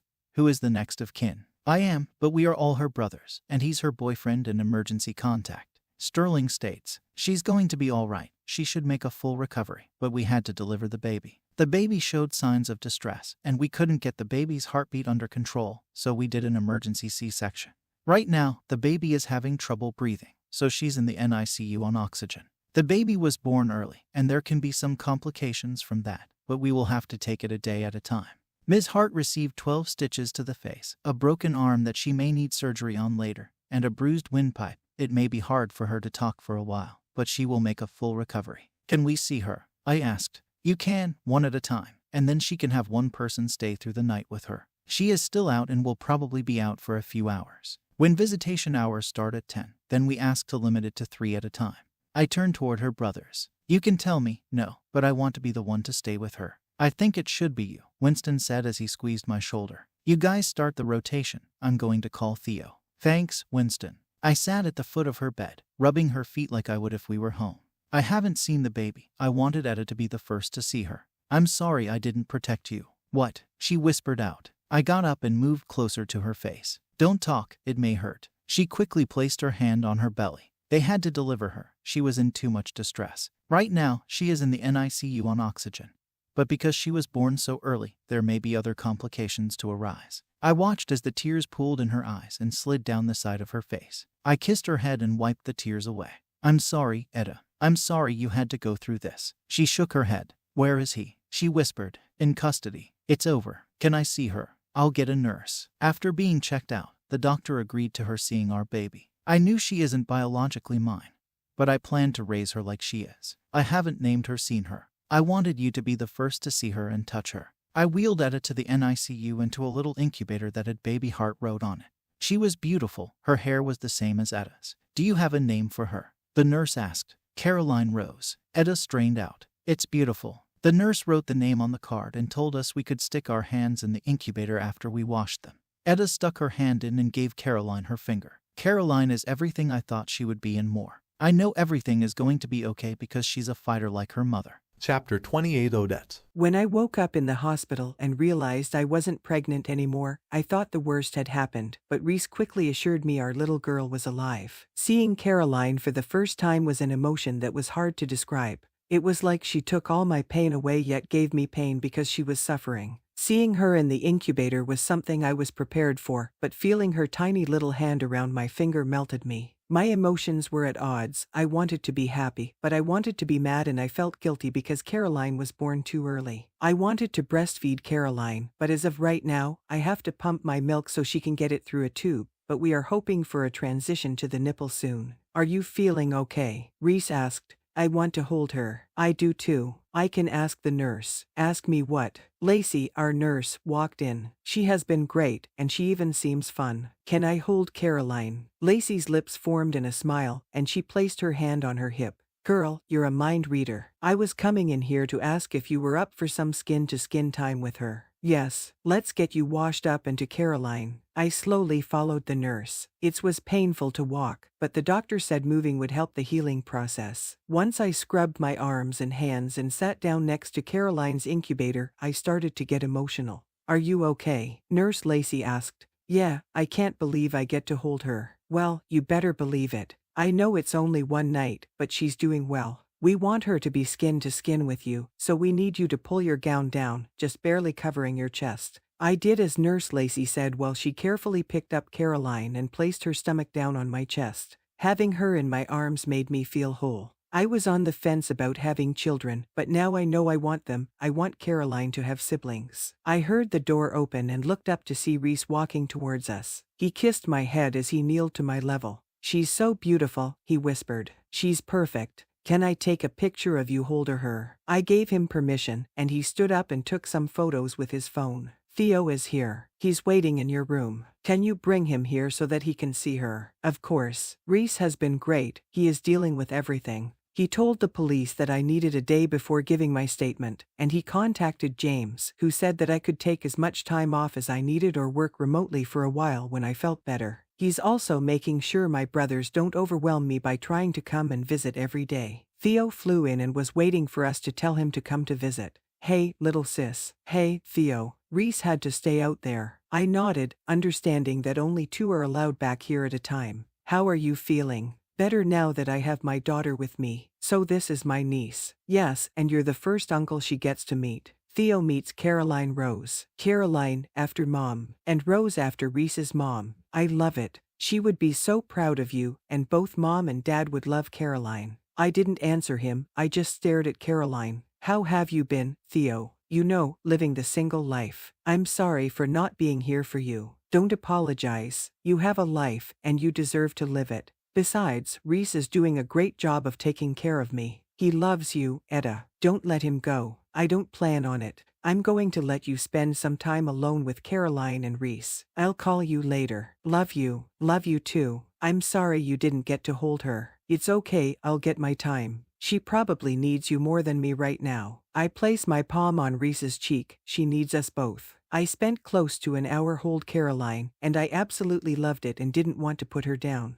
I leaned forwards and kissed Reese. The kiss was brief but enough to let him know that I appreciated him. Reese pulled away from me when a knock on the door disturbed us. It was my doctor. Good afternoon, Ms. Hart. How are you feeling? I'm good. I have a little bit of pain but nothing unbearable. Good. Do you mind if I have a look at your face and stomach? No. The doctor put on some gloves and started looking at my face. Does it hurt when I touch it? No. Good. Lay back so I can take a look at your stomach. The doctor pulled up my gown while covering my legs with the blanket. Does this hurt? He asked as he slightly pushed down. A little. It looks a little irritated. I think you've been moving around too much. How does your arm feel? It's the least bothersome. If Dr. Carr decides surgery isn't needed, we'll put your arm in a cast. We should hear from her today. Back to my C-section wound, you said to move around, that it would help the healing process. I did, but there is a fine line in moving around and moving too much. I'll want to keep you at least another day or two to make sure an infection doesn't set in, and that'll give us enough time to find out if your arm will require surgery. How is Caroline doing? Reese asked. She doing good.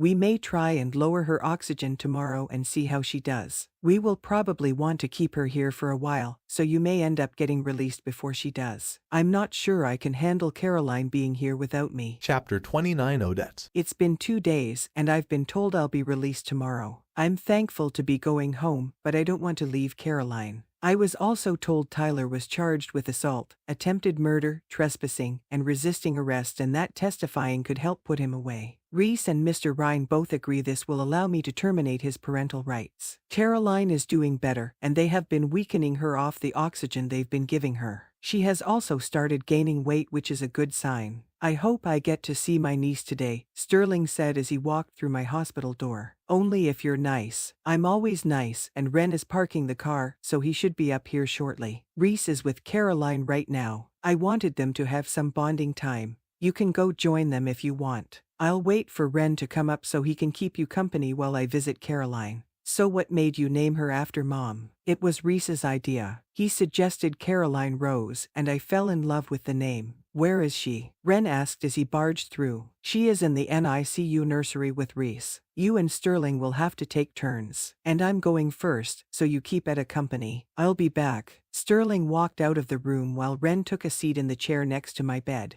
How are you feeling? Better. I don't hurt as much. I wish the bruising on my face and neck would go away. At least I don't need surgery on my arm, right? That's good. Less time to heal then. What's the plan for you and Reese when you bring Caroline home? I shrugged. I don't know. I'm scared that I'm going to screw this up. I haven't made the best choices in life, and she could have died. That wasn't your fault. That is all on Tyler, and he's in jail. He's not going to hurt you anymore. Hopefully, he'll get the help he needs, and he regrets what he did. I'm sorry about being a jackass towards your relationship with Reese. You were worried. I forgive you. No, I was a selfish prick. I wasn't willing to share my best friend. I realized I was a child. Either way, I forgive you. My brothers spent the next few hours coming and going and gushing over Caroline. She is going to be spoiled, and I can't wait to see it. Are you sure you're okay? Yes, Reese. If you ask me one more time, I'm going to flip out on you. Can you give me a moment and leave me alone? We have spent one night at the house with Caroline, and I'm a wreck. I'm taking it out on Reese, and all he wants to do is help me. I'll be upstairs if you need anything. I feel so fucking guilty. All I have to do is apologize, but I can't bring myself to do it. I have all this built up anger and nowhere to put it. Reese didn't sit with me. He stayed upstairs until it was time to visit Caroline. He grabbed his keys and waited for me. He didn't say anything. We were halfway to the hospital when I decided to say something. Are you giving me the silent treatment? No, I get yelled at for everything I say, so I figured it would be best to say nothing at all. I know you're going through a lot, and I don't want to make it worse. I know I've been horrible to deal with, but I feel like I'm being suffocated. Everyone is always around and trying to take care of me. Maybe you should talk to someone, like a therapist who specializes in trauma. I don't need another doctor trying to diagnose me. I just want to be home with my damn daughter. And to be left alone. And there I go losing my shit again. Instead of parking, Reese pulled up to the pickup and drop off at the front of the hospital. Are you not coming in? Not right now. You have your time with Caroline. I'll visit her later. I'll have Ren pick you up. Are you leaving me? Reese let out a sigh. No, but I think we need space. So go spend time with our daughter, and I'll see you later. I'm fucking everything up. I'm driving him away. I need to fix this. Chapter 30 Reese. When Etta asked if I was leaving her, it broke me. I wasn't leaving her, but I think we need some space. I refuse to be someone's mental punching bag. I won't leave her home alone. so I asked Olivia to stay while I crash at Ren's. She needs someone to talk to, and if she doesn't see a therapist, maybe having a friend around will help. I stopped by Etta's work to update Olivia and to give her a house key. I don't want to chance Etta not letting her in. Before seeing Caroline, I made sure dinner was prepared and put away. I did laundry and grocery shopping. I didn't want Etta to have to do anything. She is dealing with a lot, and I want to make things easier for her. I leave a note to Etta on her pillow and a message in the kitchen indicating there is food in the fridge. I hope this time with Olivia is what she needs. We missed you earlier when Odette was here, the NICU nurse said as I walked into the nursery. I had some errands that needed to get done. Can I hold her today? You sure can. She is doing very well. She is almost off of the oxygen.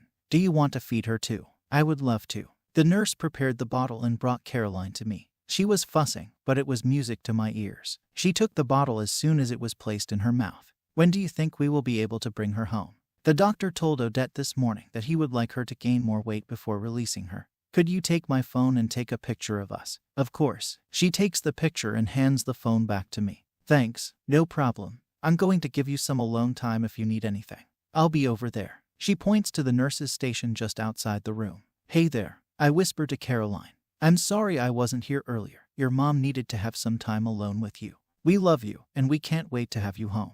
After my visit, I sent the picture to Etta, saying we loved her. I'm hoping that makes her feel better about me not being there for a while. I'm not going to leave her, but I think she needs time to process everything. Maybe being around someone who isn't constantly there or trying to take care of her will help. She'll also be able to talk to Olivia about things she feels she can't speak to me about. There's beer in the fridge was the first thing Ren said when I walked into his condo. Thanks. I figured you needed it, and I'll give you that entire beer before I ask what your fucking problem is. Etta was a mess when I picked her up from the hospital today. I let out a sigh and sat on the chair across from the couch Ren was sitting on. She isn't dealing with things well. She's been taking it out on me, and I want to give her today and tonight to have some space. I invited her friend Olivia to stay with her. I'll be back at our house tomorrow morning. She thinks you're leaving her. I told her I wasn't when she asked me earlier. I would never leave her. I'm just giving her space to get things worked out. I asked her to see a therapist, and she started yelling at me. I've been the outlet of her anger the past few days, and it isn't healthy. Well, she is terrified that you're going to leave her. Again, I'm not going to leave her. She can't talk to me about certain things, so I'm hoping she'll speak to Olivia. Don't forget, if you hurt her, you'll have 5 guys waiting to beat you. You know I would hurt her, and can we please change the subject? My mind kept thinking about Etta and how I should be at home with her, so by the time the sun came up, I got probably 2 hours of sleep, so I went home. The house was dark and quiet, and I silently made my way up to our room. Etta was asleep lying on our bed. I quietly got undressed and slipped into the bed next to her, pulling me close but making sure I wasn't hurting her stomach or arm. Reese, SHH, you can go back to sleep. She rolled over and placed her hand on my face. I'm sorry that I took everything out on you. You were right, I need to talk to someone. Thank you for having Olivia come over and for making sure I was taken care of. I love you, and I want to make sure you're okay. I love you too. I'm not okay right now, but I will be. Chapter 31 Odette. It's been a few weeks, and I'm on the mend. Last night was Caroline's first night home. She is hooked up to an oxygen machine at night to ensure she doesn't have breathing issues while she sleeps. Reese had to go back to work, so it's just Caroline and me during the day. But today I have a meeting at Reese's office with Mr. Ryan, and it is my first outing with Caroline by myself. As soon as I walk in, their receptionist greets me and tells me to head back to Reese's office. My 2 beautiful girls, Reese said as he got up to greet me. I don't want to interrupt. You're not interrupting, I was leaving. Is this little Miss Caroline? Patrick asked as he peeked into the carrier. It is, she's asleep right now. She doesn't stay away very often. I know you guys didn't have a baby shower, but I have a few things for you guys. I'll stop by sometime this week to drop it off. You didn't have to, but we appreciate it. I don't know Patrick well, but he's always been nice and thoughtful. I can take her, Reese said as he took the carrier from me and guided me out of his office and down the hallway. I was a little nervous about finding out what Mr. Ryan was going to tell us. Has she been good today? She hasn't really fused. She's still getting used to being breastfed. She got attached to the bottle, but she is doing good today. I looked up at Reese to see him smiling and looking down at Caroline. Ren wants to come over tonight. Is that okay? It is. I'm not going to ban my brother from our house. I want family and friends to visit often so Caroline can have them around. Since you're an only child and your parents passed, it's really all she has, plus they'll come in handy when we need a babysitter. Except for Theo. If we leave Caroline with him, we may find that he's taken her to her first amusement park across the country. I let out a laugh because that was exactly what I would expect Theo to do. He would try to instill the nomad life into her. Reese, Ms. Hart, please have a seat. Sometimes I get the feeling that my lawyer doesn't like me. There has been an unexpected twist in the case. The defense is asking for a plea deal. Mr. Johnson is willing to plead guilty to avoid a trial and jail time. They want probation. I'm not sure I want to agree to that. To be honest, if he goes to trial, he may get 3 years in jail and probation. I want him out of Caroline's life, and if he isn't in jail, how can I do that? I have a suggestion, and Etta, if you don't like it, you can say no, and I'll be right with you throughout the trial. I squeezed Reese's hand to let him know I was willing to listen. How about we negotiate? Will we agree to the probation if he agrees to terminate his parental rights? I don't know. What if he tries to come around? Just because he signed something doesn't mean he's going to stay away. We can put legal measures in place. No contact with you, your family, or people associated with you here. Race, I can't make this decision for you, Etta. I can tell you what I would do, but it's your life. He attacked you and not me. I want him out of our lives, and I don't want him having any legal rights to Caroline. I nodded my head. Okay, I'll agree to the deal if he terminates his parental rights and agrees to a no-contact order. I'll draft something up, let you look over it before submitting it to his lawyer. Thank you. You're welcome. Go home and enjoy time with your family, including you, Reese. We have everything covered. Take some time off. She is finally asleep, and now that Ren is gone, maybe she'll sleep for a few hours. Seeing Ren with Caroline is kind of heartwarming, Reese said as I took a seat next to him on the couch. He's really good with her. I think that girl at his job has him changing his ways. I think he's ready to settle down. I seriously have to meet this girl. Reese grabbed my hand and turned his body towards mine. After Tyler's parental rights are terminated, whether it's through the plea deal or trial, I want to adopt Caroline. I want her to have my last name. I also want you to have my last name. Reese slipped a ring on my left ring finger. Will you marry me? Yes. I didn't have to think about it. I want to spend the rest of my life with him. It may be awkward with your cast, so I don't expect you to wear the ring, but I wanted you to have one. I love you, Reese, and this is perfect. The ring was single solitary peridot in the middle surrounded by smaller diamonds in the band. Honestly, it could have been a Cracker Jack ring and it would have been beautiful because it came from him. I love you too. Chapter 32 Odette. How do you feel about going back to work? Reese asked. Honestly, I'd rather be a stay-at-home mom, but I also want to pull my weight with the bills. I think it would actually be more budget-friendly if you stayed home. Daycare is expensive, and I make enough and then some to take care of everything. I have to leave for my appointment. Can we talk about this later? I don't want Reese to think I'm taking advantage of him if I stay home with Caroline.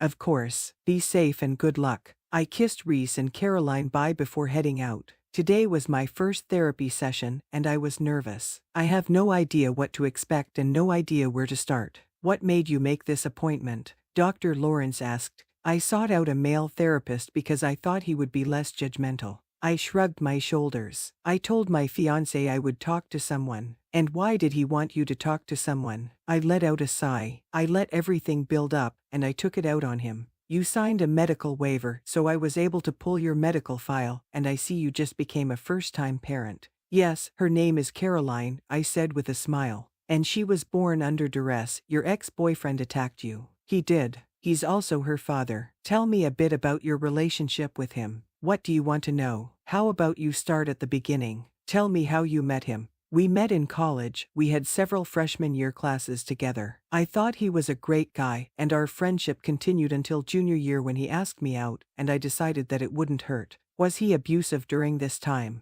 I didn't see it then, but he was manipulative. If I did something he didn't like, he would belittle me. The physical abuse didn't start until after college when it was easier to keep me from people. Why did you stay with him? I shrugged my shoulders. I don't know. I think you do know. At first, it was about not being good enough, that he was the only one who would accept me for who I am. Then it turned into fear. I tried to leave him, but he always pulled me back, and people didn't believe me when I asked for help. I went on to tell him everything that he did to me and what happened during the attack. We ended the appointment talking about Reese and my life now. Next week, I want you to be prepared to talk about your current relationship. I also want you to take this notebook and write your feelings down throughout the week by answering the questions on each page when you are feeling overwhelmed with sadness, anger, any emotion that you need to get out. I nodded at him, took the notebook, and thanked him for seeing me today. I felt like today was pointless. I felt like we didn't accomplish anything. Maybe I should have told him that. When I got home, I found Reese sleeping on the couch with Caroline, and it was the most precious thing I've seen in a while, so I quickly took out my phone and snapped a picture. The sound of the shutter woke Reese up. Hey, his voice is low and scratchy, and I love the way sleepy Reese looks and sounds. How was everything? It was okay. I go back next week, but I don't feel like it accomplished anything. It was only one appointment. Give it some time and see where it goes. I know that's why I'm going back next week. When is your next doctor's appointment? Next week, Caroline and I have a follow-up appointment to make sure everything is healing. Do you need or want me to go? No, you've already taken a lot of time off work. Are you sure? Because I can take more time off. I'm sure. You do a lot for us, and I don't want your work to suffer. You've worked hard to get where you are. If you change your mind, let me know. I love you, I said before kissing him and heading upstairs to change. It still bothers me to wear jeans, and I hate wearing a dress in public, and all I want are my comfortable leggings. I was completely taken by surprise when I entered our bedroom. A dozen yellow roses were lying on the bed and a dozen red roses on the nightstand. I walked over to the roses on the bed and picked up the letter next to it. Etta, you may think this is cheesy, but I wanted to remind you how much you are loved. I know it hasn't been easy, but always remember you have me. I am here to support you, love you, and take care of you. Thank you for choosing to share your life with me, and thank you for letting me be a father figure to Caroline. I look forward to being your forever. Enjoy the roses, and when you are ready to have time alone, use the spa vouchers and take a friend. Love you forever, Reese. I went downstairs to where Reese was. He had put Caroline in her playpen, so I walked up to him and kissed him. Who would have thought you would be the romantic type? I try because I know you like it. It's moments like this that remind me to always to be thankful that I have a guy like Reese. Chapter 33 Odette. Mr. Ryan's office is becoming a familiar place. Reese and I are sitting in front of him, waiting for him to tell us if Tyler accepted the terms of the plea we offered. Mr. Johnson did not agree to our terms. His lawyer said they are willing to plea down to assault charge with 1 year supervised probation, and in return, he will sign the papers to terminate his rights to Caroline. He was already getting off easy. I don't want to make it easier for him. Your only choice then is to go to court, and you'll have to go to court to get him convicted and then go to family court to have his rights terminated, but it's your choice. I looked at Reese. I don't know what to do. I want him to cut ties with Caroline, but I want him to be punished for what he did to me and for causing complications to Caroline. I'll support you in whatever you want to do, even if I say I want to go to trial. Yes, it'll mean putting off Caroline's adoption. She's already mine. I don't need paperwork saying that. I want to go trial. Part of me felt guilty for doing this, but I know part of me needs this to heal. All right, but keep in mind your past and your relationship with Reese will be questioned. Are you okay with that? I asked Reese. We have nothing to hide. I hope all this is worth it. I don't want Tyler in Caroline's life. She deserves better. Ren was nice enough to watch Caroline for us while Reese and I dealt with Mr. Ryan. When we got back, we found Ren lying on the floor playing with Caroline, and it was the sweetest thing to look at. I love seeing my brother fawn over her. She has only been with us for a short amount of time, but she has everyone wrapped around her finger. You do know she can't really play with these, right? She can't even lift her head. There were toys everywhere in the living room. It looks like Ren did some shopping while we were gone for the afternoon. I didn't want her to be bored. I have a lot of competition for favorite uncle. You have plenty of time to claim that title. I appreciate you watching her today. No problem. How did it go? Not good. I decided to take it through a trial. He basically wanted off the hook for everything he did. Do you think you'll win? I shrugged my shoulders. I think I'm going to lose. I don't have any proof besides the night he almost killed me, but I have to try. I'll be here supporting you. Thanks. Ren stayed for a bit longer, talking to Reese and making plans to go golfing. I feel a little guilty because they don't hang out as much, and I think it's because of me and the drama that follows me. I'm glad you're making plans with Ren. You should get out more. But I like being home with my girls. I feel like you gave up a lot for us, but I gained a lot. I rolled my eyes at him. Did you take a romance course that taught you all the right things to say? No, I'm just this awesome. Yes, you are. Since Caroline is taking a nap, can we take some time to talk about my job? We can, but just know that I'm okay with you not going back to work. If you want to stay home until Caroline gets a little older, I'll support that, or if you're going to continue working, I'll support that too. I think I want to stay home. Reese bent down and kissed me. Sounds good to me. Did you use the journal? Dr. Lawrence asked. I did. Did you find it helpful? At first, I thought it was stupid, but I felt better the more I wrote. What did you write about? Deciding to go to trial. I wrote that I was feeling upset and angry. What makes you angry about? I feel like he has the upper hand in this whole thing. And what makes you upset? Him having the audacity to try and get out of being punished for what he did. How does Reese feel about this? He says he supports my decision of going through a trial. I think he is afraid of overstepping when it comes to giving an opinion. Do you believe him? He hasn't given me a reason not to believe him. How did you meet Reese? I mentioned that Reese was a family friend that I grew up with and that we started dating not too long after finding out I was pregnant. I told him the Reese wouldn't give up on me and was there for me when I needed someone. Do you love Reese, or is he convenient for you? I was surprised by the question. I knew without a doubt that I loved Reese. I want you to really think about it. You haven't been on your own before, and you found yourself running from an abusive relationship while pregnant. I love him. I've always had feelings for him. I always wanted to be with him.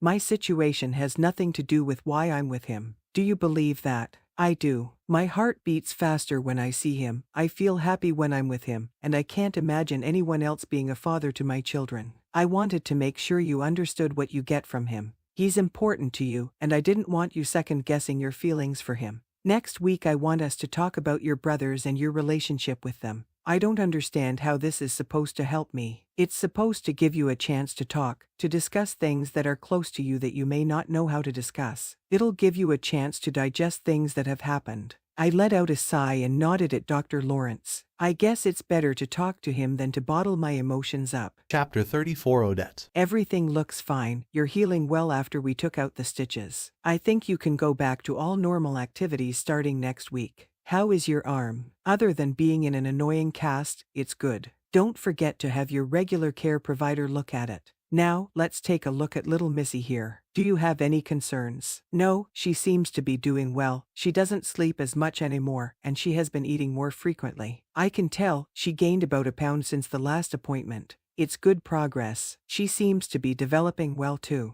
How is the oxygen? She only uses it at night. The rest of the time, we have a pulse ox meter to measure her vitals while napping. Well, keep doing what you're doing, and I'll see you guys in a few weeks. Actually, I have a question. How long do you recommend waiting before trying to have another baby? Ideally a year. While your body seems good on the outside, the inside is still healing. I want Caroline to have a sibling, and I want to give Reese a biological child. I know he doesn't care, but it's what I want with him. Reese went back to work, meaning it's just Caroline and me running errands. The number one thing on my list is to stop by and talk to James and give him my notice. It will also be the first time most of them see Caroline. Olivia was the only one to stop by. Everyone else sent gifts, texted, or called. I'm so happy you brought the baby. Olivia squealed as I stopped at her cubicle. Don't scare her. Can I hold her? Actually, do you mind watching her while I talk to James? Of course. Go do whatever you want and leave this little princess to me. I smiled at the interaction between Olivia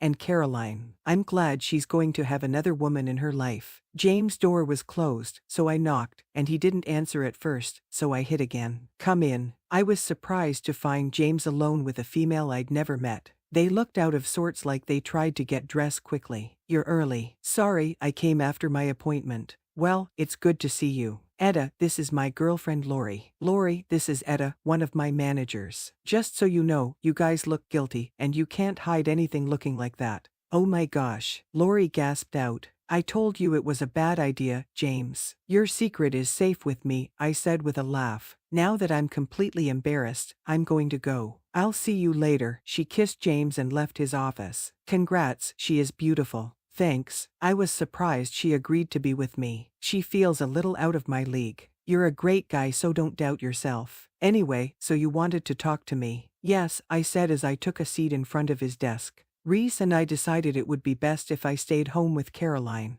After my maternity leave, I'll stay on for a while to help you fill my position. I knew this was coming. I'm sad to lose you, but I'm thankful you're letting me know in advance. I'm also willing to do some work from home while I'm on my leave, so we don't get too far behind. You don't need to do that. As long as I have you for at least a month when you come back, we will be fine. I can agree to that. Caroline is with Olivia right now. Would you like to see her? Yes, I also have something for you. I can bring them by later. It's a baby gift. How about Reese and I have you and Lori over for dinner one night? We do need to keep in touch once you leave. How did everything go today? Reese asked as he kissed me and walked over to the playpen to see Caroline. It went well. The doctor was happy with everything. She said I should be able to resume normal activities next week. I used air quotes for normal activities so that Reese could get the hint. Only if you feel up to it. I don't want you to feel forced. I'm not. I miss being intimate with you. I walked over to him and kissed him.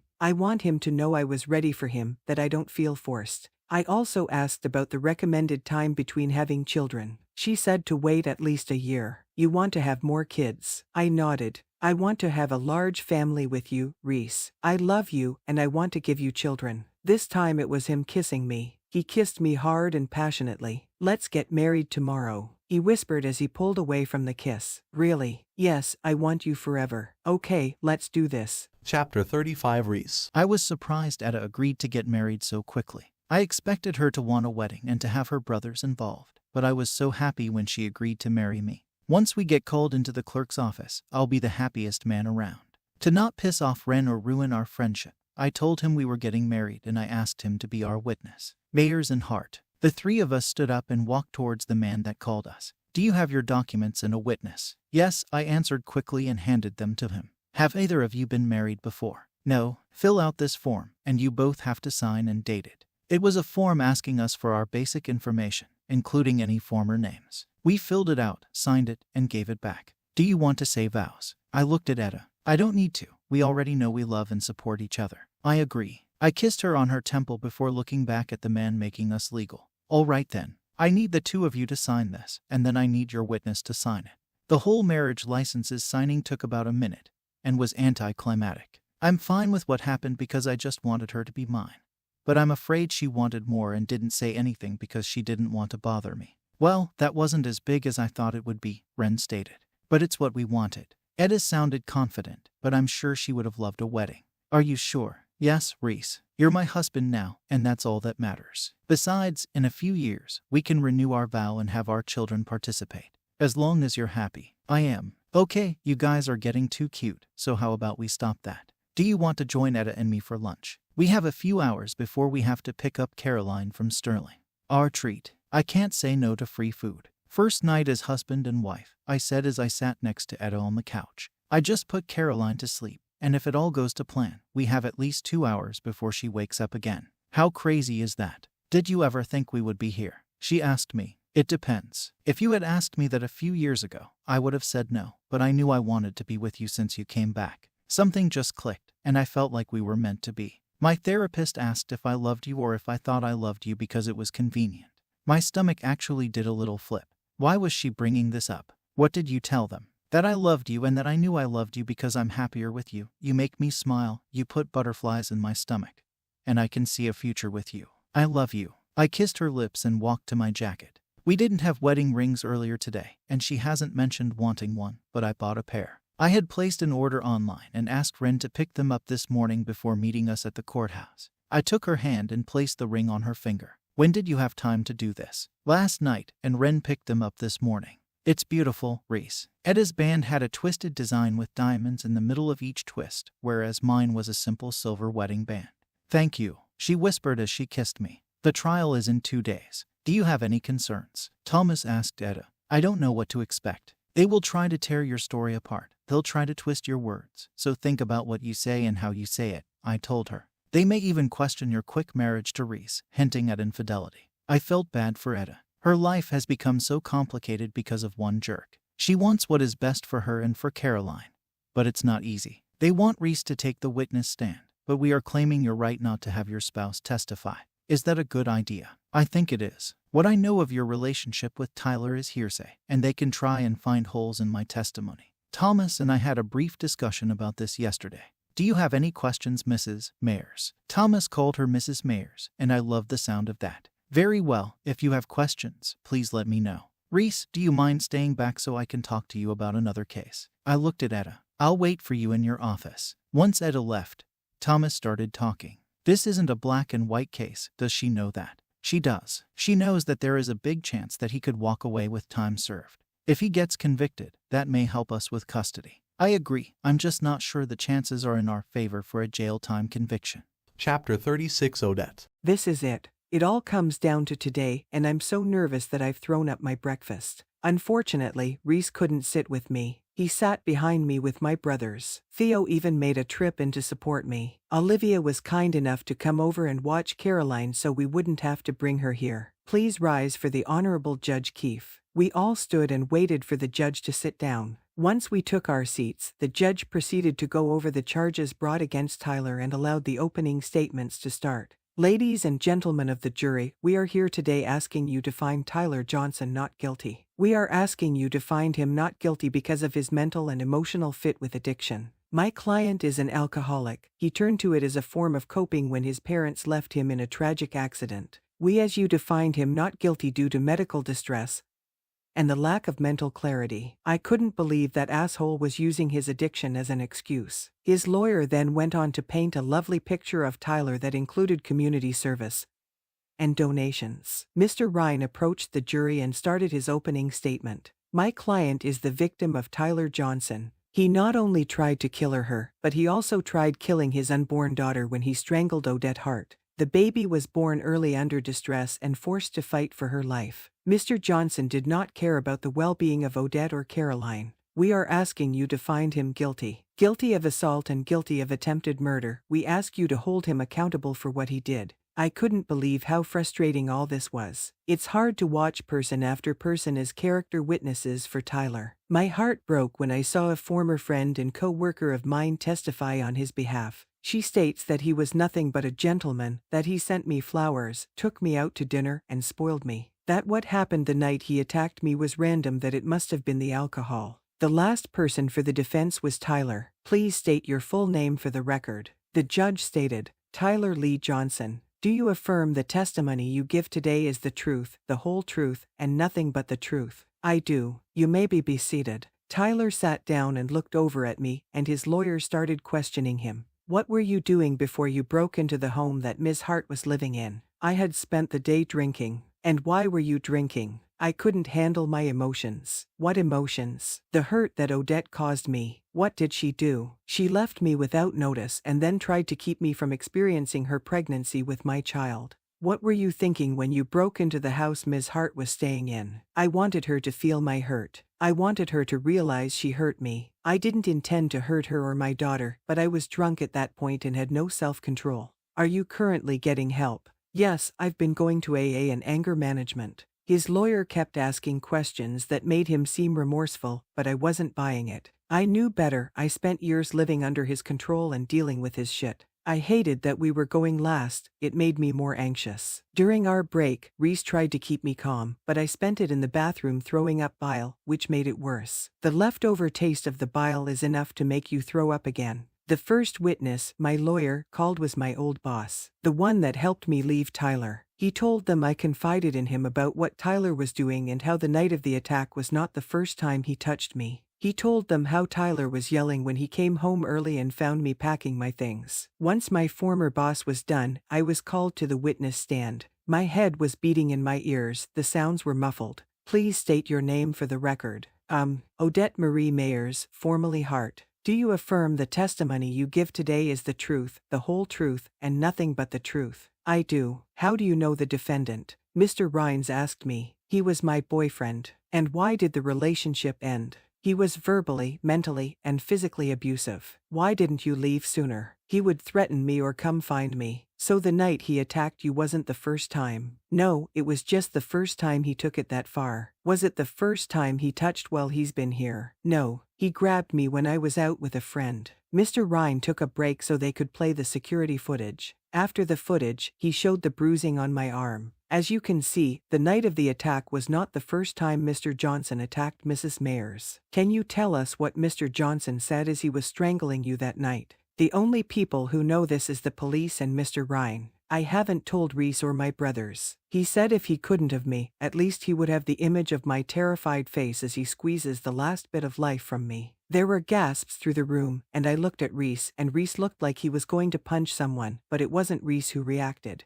It was Bo. Bo got up and launched himself towards Tyler, getting a punch in before the cops subsided him. Your Honor, this is the first time the family is hearing what happened during the attack in detail, Mr. Ryan stated. They arrested Bo and removed him from the courtroom. Any further questions? The judge asked. No, Your Honor. The defense may question the witness. So you're Mrs. Mayers now, correct? Yes. Why did you get married so soon after leaving my client? I didn't plan on it. I fell in love. You previously knew your husband, correct? Yes, we grew up together. Were you cheating on Mr. Johnson? No, the dating happened after I found out I was pregnant. I had already left Tyler. So you weren't so traumatized by Tyler that you couldn't trust another man. That's not true. It took me a bit to open up. What helped was that I already knew Reese. I already knew the type of person he was. Are you using him? No, I love him. I've always had feelings for him but never acted on it. Would you say you made up the abuse to have an excuse to leave Mr. Johnson? I scoffed.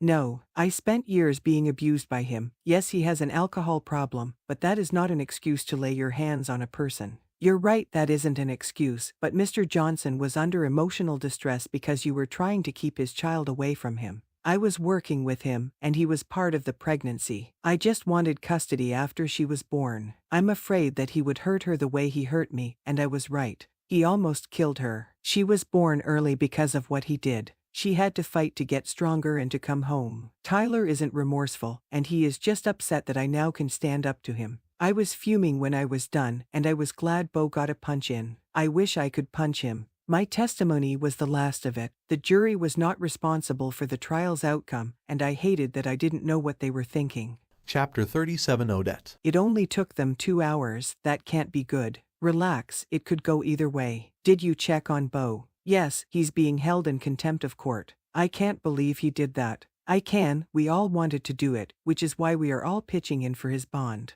You need to eat, we have 5 minutes before going back in there. I can't, Reese, it'll just come back up. Reese let out a sigh and kissed my head. It'll be over soon. Let's go. We head back into the courtroom, and we take our seats. I wish Reese could sit next to me, I need to feel his support. We went through standing motions when the judge came in and waited for the jury to get situated. Have the jury reached a verdict? Yes, Your Honor. We watched a security guard take a piece of paper from the juror to the judge. The judge quickly read it before addressing the jury again. On the charge of attempted murder, how do you find the defendant? Not guilty, Your Honor. On the charge of felony assault, how do you find the defendant? Guilty, Your Honor. I didn't know if I wanted to cry or yell. Hey, this is still good, Odette. Mr. Ryan stated. He can still get at least 5 years. The judge banged his gavel. The defense requests that we do not delay sentencing. Would anyone like to make a statement before the sentencing? Mr. Ryan and I talked about this, and I told him I would like to make a statement if there was a chance. My client would, Your Honor. I walked up to the podium instead of the witness stand. The podium was off to the side, facing everyone in the room. I never thought I would be strong enough to get away from you. I thought I was going to live my life in fear, but I'm standing here today to tell you I'm not afraid of you. You hurt me more times than I can count, but that doesn't matter. The only thing that matters is that you hurt my daughter, you tried to kill her, and she deserves so much more than you or me. She deserves to live a carefree life. She deserves to reach for the stars, and she can't do that if you're not in jail. She will never be safe with you free. So today, Your Honor, I'm asking you to give him the maximum sentence. Not for me but Caroline, the innocent little girl that didn't have say about being born early. An innocent baby that makes the world brighter. A baby who deserves justice and to not remember that her father is a monster. I was crying by the time I was done, and Tyler refused to look at me. After reviewing all the evidence and hearing witness testimony, I am sentencing Tyler Johnson to 3 years for felony assault. 3 years, he got 3 years. The judge went on to impose mandatory AA meetings and supervised probation for a year after his release. How could he have only gotten 3 years? He'll be out in no time. It didn't work, I mumbled to Reese. It did, he's convicted, it will follow him wherever he goes. Let's not think about this right now. When we exited the courtroom, my brother, minus Bo, was waiting for me. They hugged me and comforted me, letting me know they had my back. It didn't turn out the way I had hoped, but at least it's all behind us now. I can concentrate on my family and finally give my all to Reese. How would you feel about selling this place and finding a home of our own? This is our home, I told Reese. I want a home where we can start fresh as a family of 3, leave behind what happened here, and settle into a place that we chose together. Well, when you put it that way, I can't say no. I kissed him, and it felt great being next to him in bed. It feels like we haven't been intimate in a long time. I broke the kiss and pulled the cover back and swung my legs over him. Are you sure you're ready? Yes, I want you, Reese. Reese flipped us over and I let out a squeal. Don't wake up, Caroline, he teased. We were like teenagers. We were frantically taking our clothes off. Neither of us wanted to wait. We wanted each other. We needed this connection, and when Reese sunk into me, I felt complete. I felt like we were restoring a part of our relationship. I never knew the amount of love you could feel through sex until Reese, and I know there will never be another person for me. Chapter 38 Reese. When I was told I had a visitor, I wasn't expecting you. If you were expecting Odette, it'll never happen. What do you want? Tyler gave me a sinister smirk, and anger pulsed through my body, but I had to rein it in. I want you to terminate your parental rights without a fight. Why would I do that? Maybe I actually want to be a father. You just want rights to hold it over Etta. Let her go. Let her live her life, and you can live your life when you get out of here. No, this felony is going to follow me. I'm lucky I have my own business, or I would be worried about being able to live when I get out of here. What would it take to get you to sign these papers? Besides being out of here. Money. How much? $20,000 a year for 6 years. So you want $120,000. Yes, and a saving account that will be ready for me to use when I get out. Sign the fucking papers. That was easier than I thought. I passed him the papers and a pen, and just like I suspected, he didn't read a word of it, and when he handed it back, I could help but smile. Thanks, and the next time you sign something, you should read everything. You not only agreed to give up your parental rights, but you also agreed to take nothing in return. You agreed, so that money you asked for isn't happening. And I didn't say we had a deal. Motherfucker. He jumped up and went to lunge at me, but I was quick and jumped back while the guards subdued him, and I left knowing I accomplished something Etta wanted. Finally, where were you? Getting this and filing it. What is it? Etta took the papers from me and quickly went over them. He for real signed these. He did. He's legally out of Caroline's life. Thank you. She jumped up and hired me. We also got the charges against Bo dropped. You're a miracle worker. It's Thomas who's the miracle worker. He may be, but I like rewarding you with kisses. Fair enough. We stood there in silence for a few seconds. Would it be okay if I started the adoption process on Caroline? You still want that? Of course I do. I told you, I want you both to have my last name, and you already have it, and now she can have it. I love you, Reese. I love you too. While you were out doing this, I scheduled us to view some homes today. I hope that was okay. It is. What time? Would you be able to leave in an hour? Bo will be here soon to watch Caroline. I can. Awesome, I'm excited about this. Seeing Etta interact with her brother always made me smile.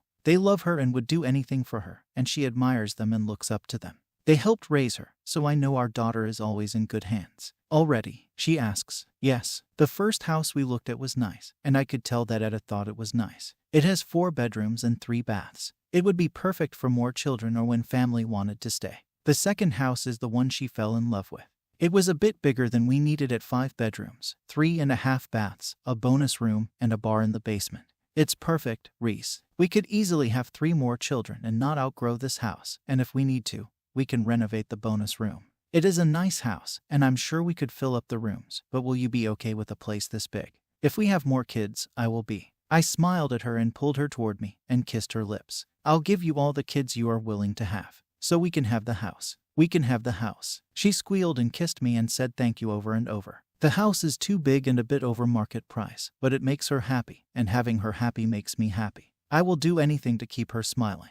Epilogue Odette. A lot has happened this past year. Caroline celebrated her first birthday, Reese legally became her father, and I just found out we are becoming a family of 4. Today I plan on surprising Reese. It's his birthday, and we planned a family party at the house. He is out there talking to everyone, and Caroline woke up from her nap, so I'm in here getting her dressed, which includes Reese's surprise. She is wearing a shirt that says, "I'm going to be a big sister." Once we get downstairs, I hand Caroline a box for Reese and tell her to walk to Daddy. When she reaches him, he goes to pick her up but stops. "What's this?" he asks loudly. "Is this true?" He looks at me, and I nod my head yes. "You're pregnant." He picked up Caroline and walked over to me, pulling me in for a hug. How far along? Just a month. Happy birthday. Fuck yeah. After the shock of the announcement wears off, people start congratulating us and telling Reese that if it's another girl, he will need professional help. My girls are wonderful, and if we have another one, she is going to be just as wonderful. Good answer. Man, you're whipped, Ren jokingly said. I'm glad your sister is one doing it. Okay, let's stop, there is a child here. Every time I come over, I'm in awe of your house and your family, Olivia states as she hugs me. You'll have this one day too. I hope, but I have to get going, I'll text you later. As she left, Bo came up to us. Who was that? Who? Reese asked. The girl that just left. You mean Olivia? She's a friend, and if you're asking about her because you want her number, the answer is no. Why? I thought you had a thing for Emily. He let out a sigh. She won't give me the time of day. She said she can't be with anyone who won't commit. She has a point, you are trying to go after Olivia. Only because Emily doesn't want me. You have to woo her, but her flowers ask her out, and most importantly, be nice to her, Bo. When did my baby sister earn the right to give me dating advice? Well, I am married. Fair enough. Bo laughed out. After about another hour of talking, the rest of the people helped clean up and filtered out of our house. Thank you for today. No need to thank me, you deserve it. Serious, Etta, thank you for giving me a family. I've always wanted a larger family, and when Mom and Dad died, I didn't have siblings to fall back on. So thank you for giving me the gift of a family. This is the life I wanted. I have a husband who cherishes me, an amazing daughter, and I'm sure all of our future children will be the same. Reese saved me, he saved me from myself and from Tyler, he gave me my life back, and I'm never letting him go. The end.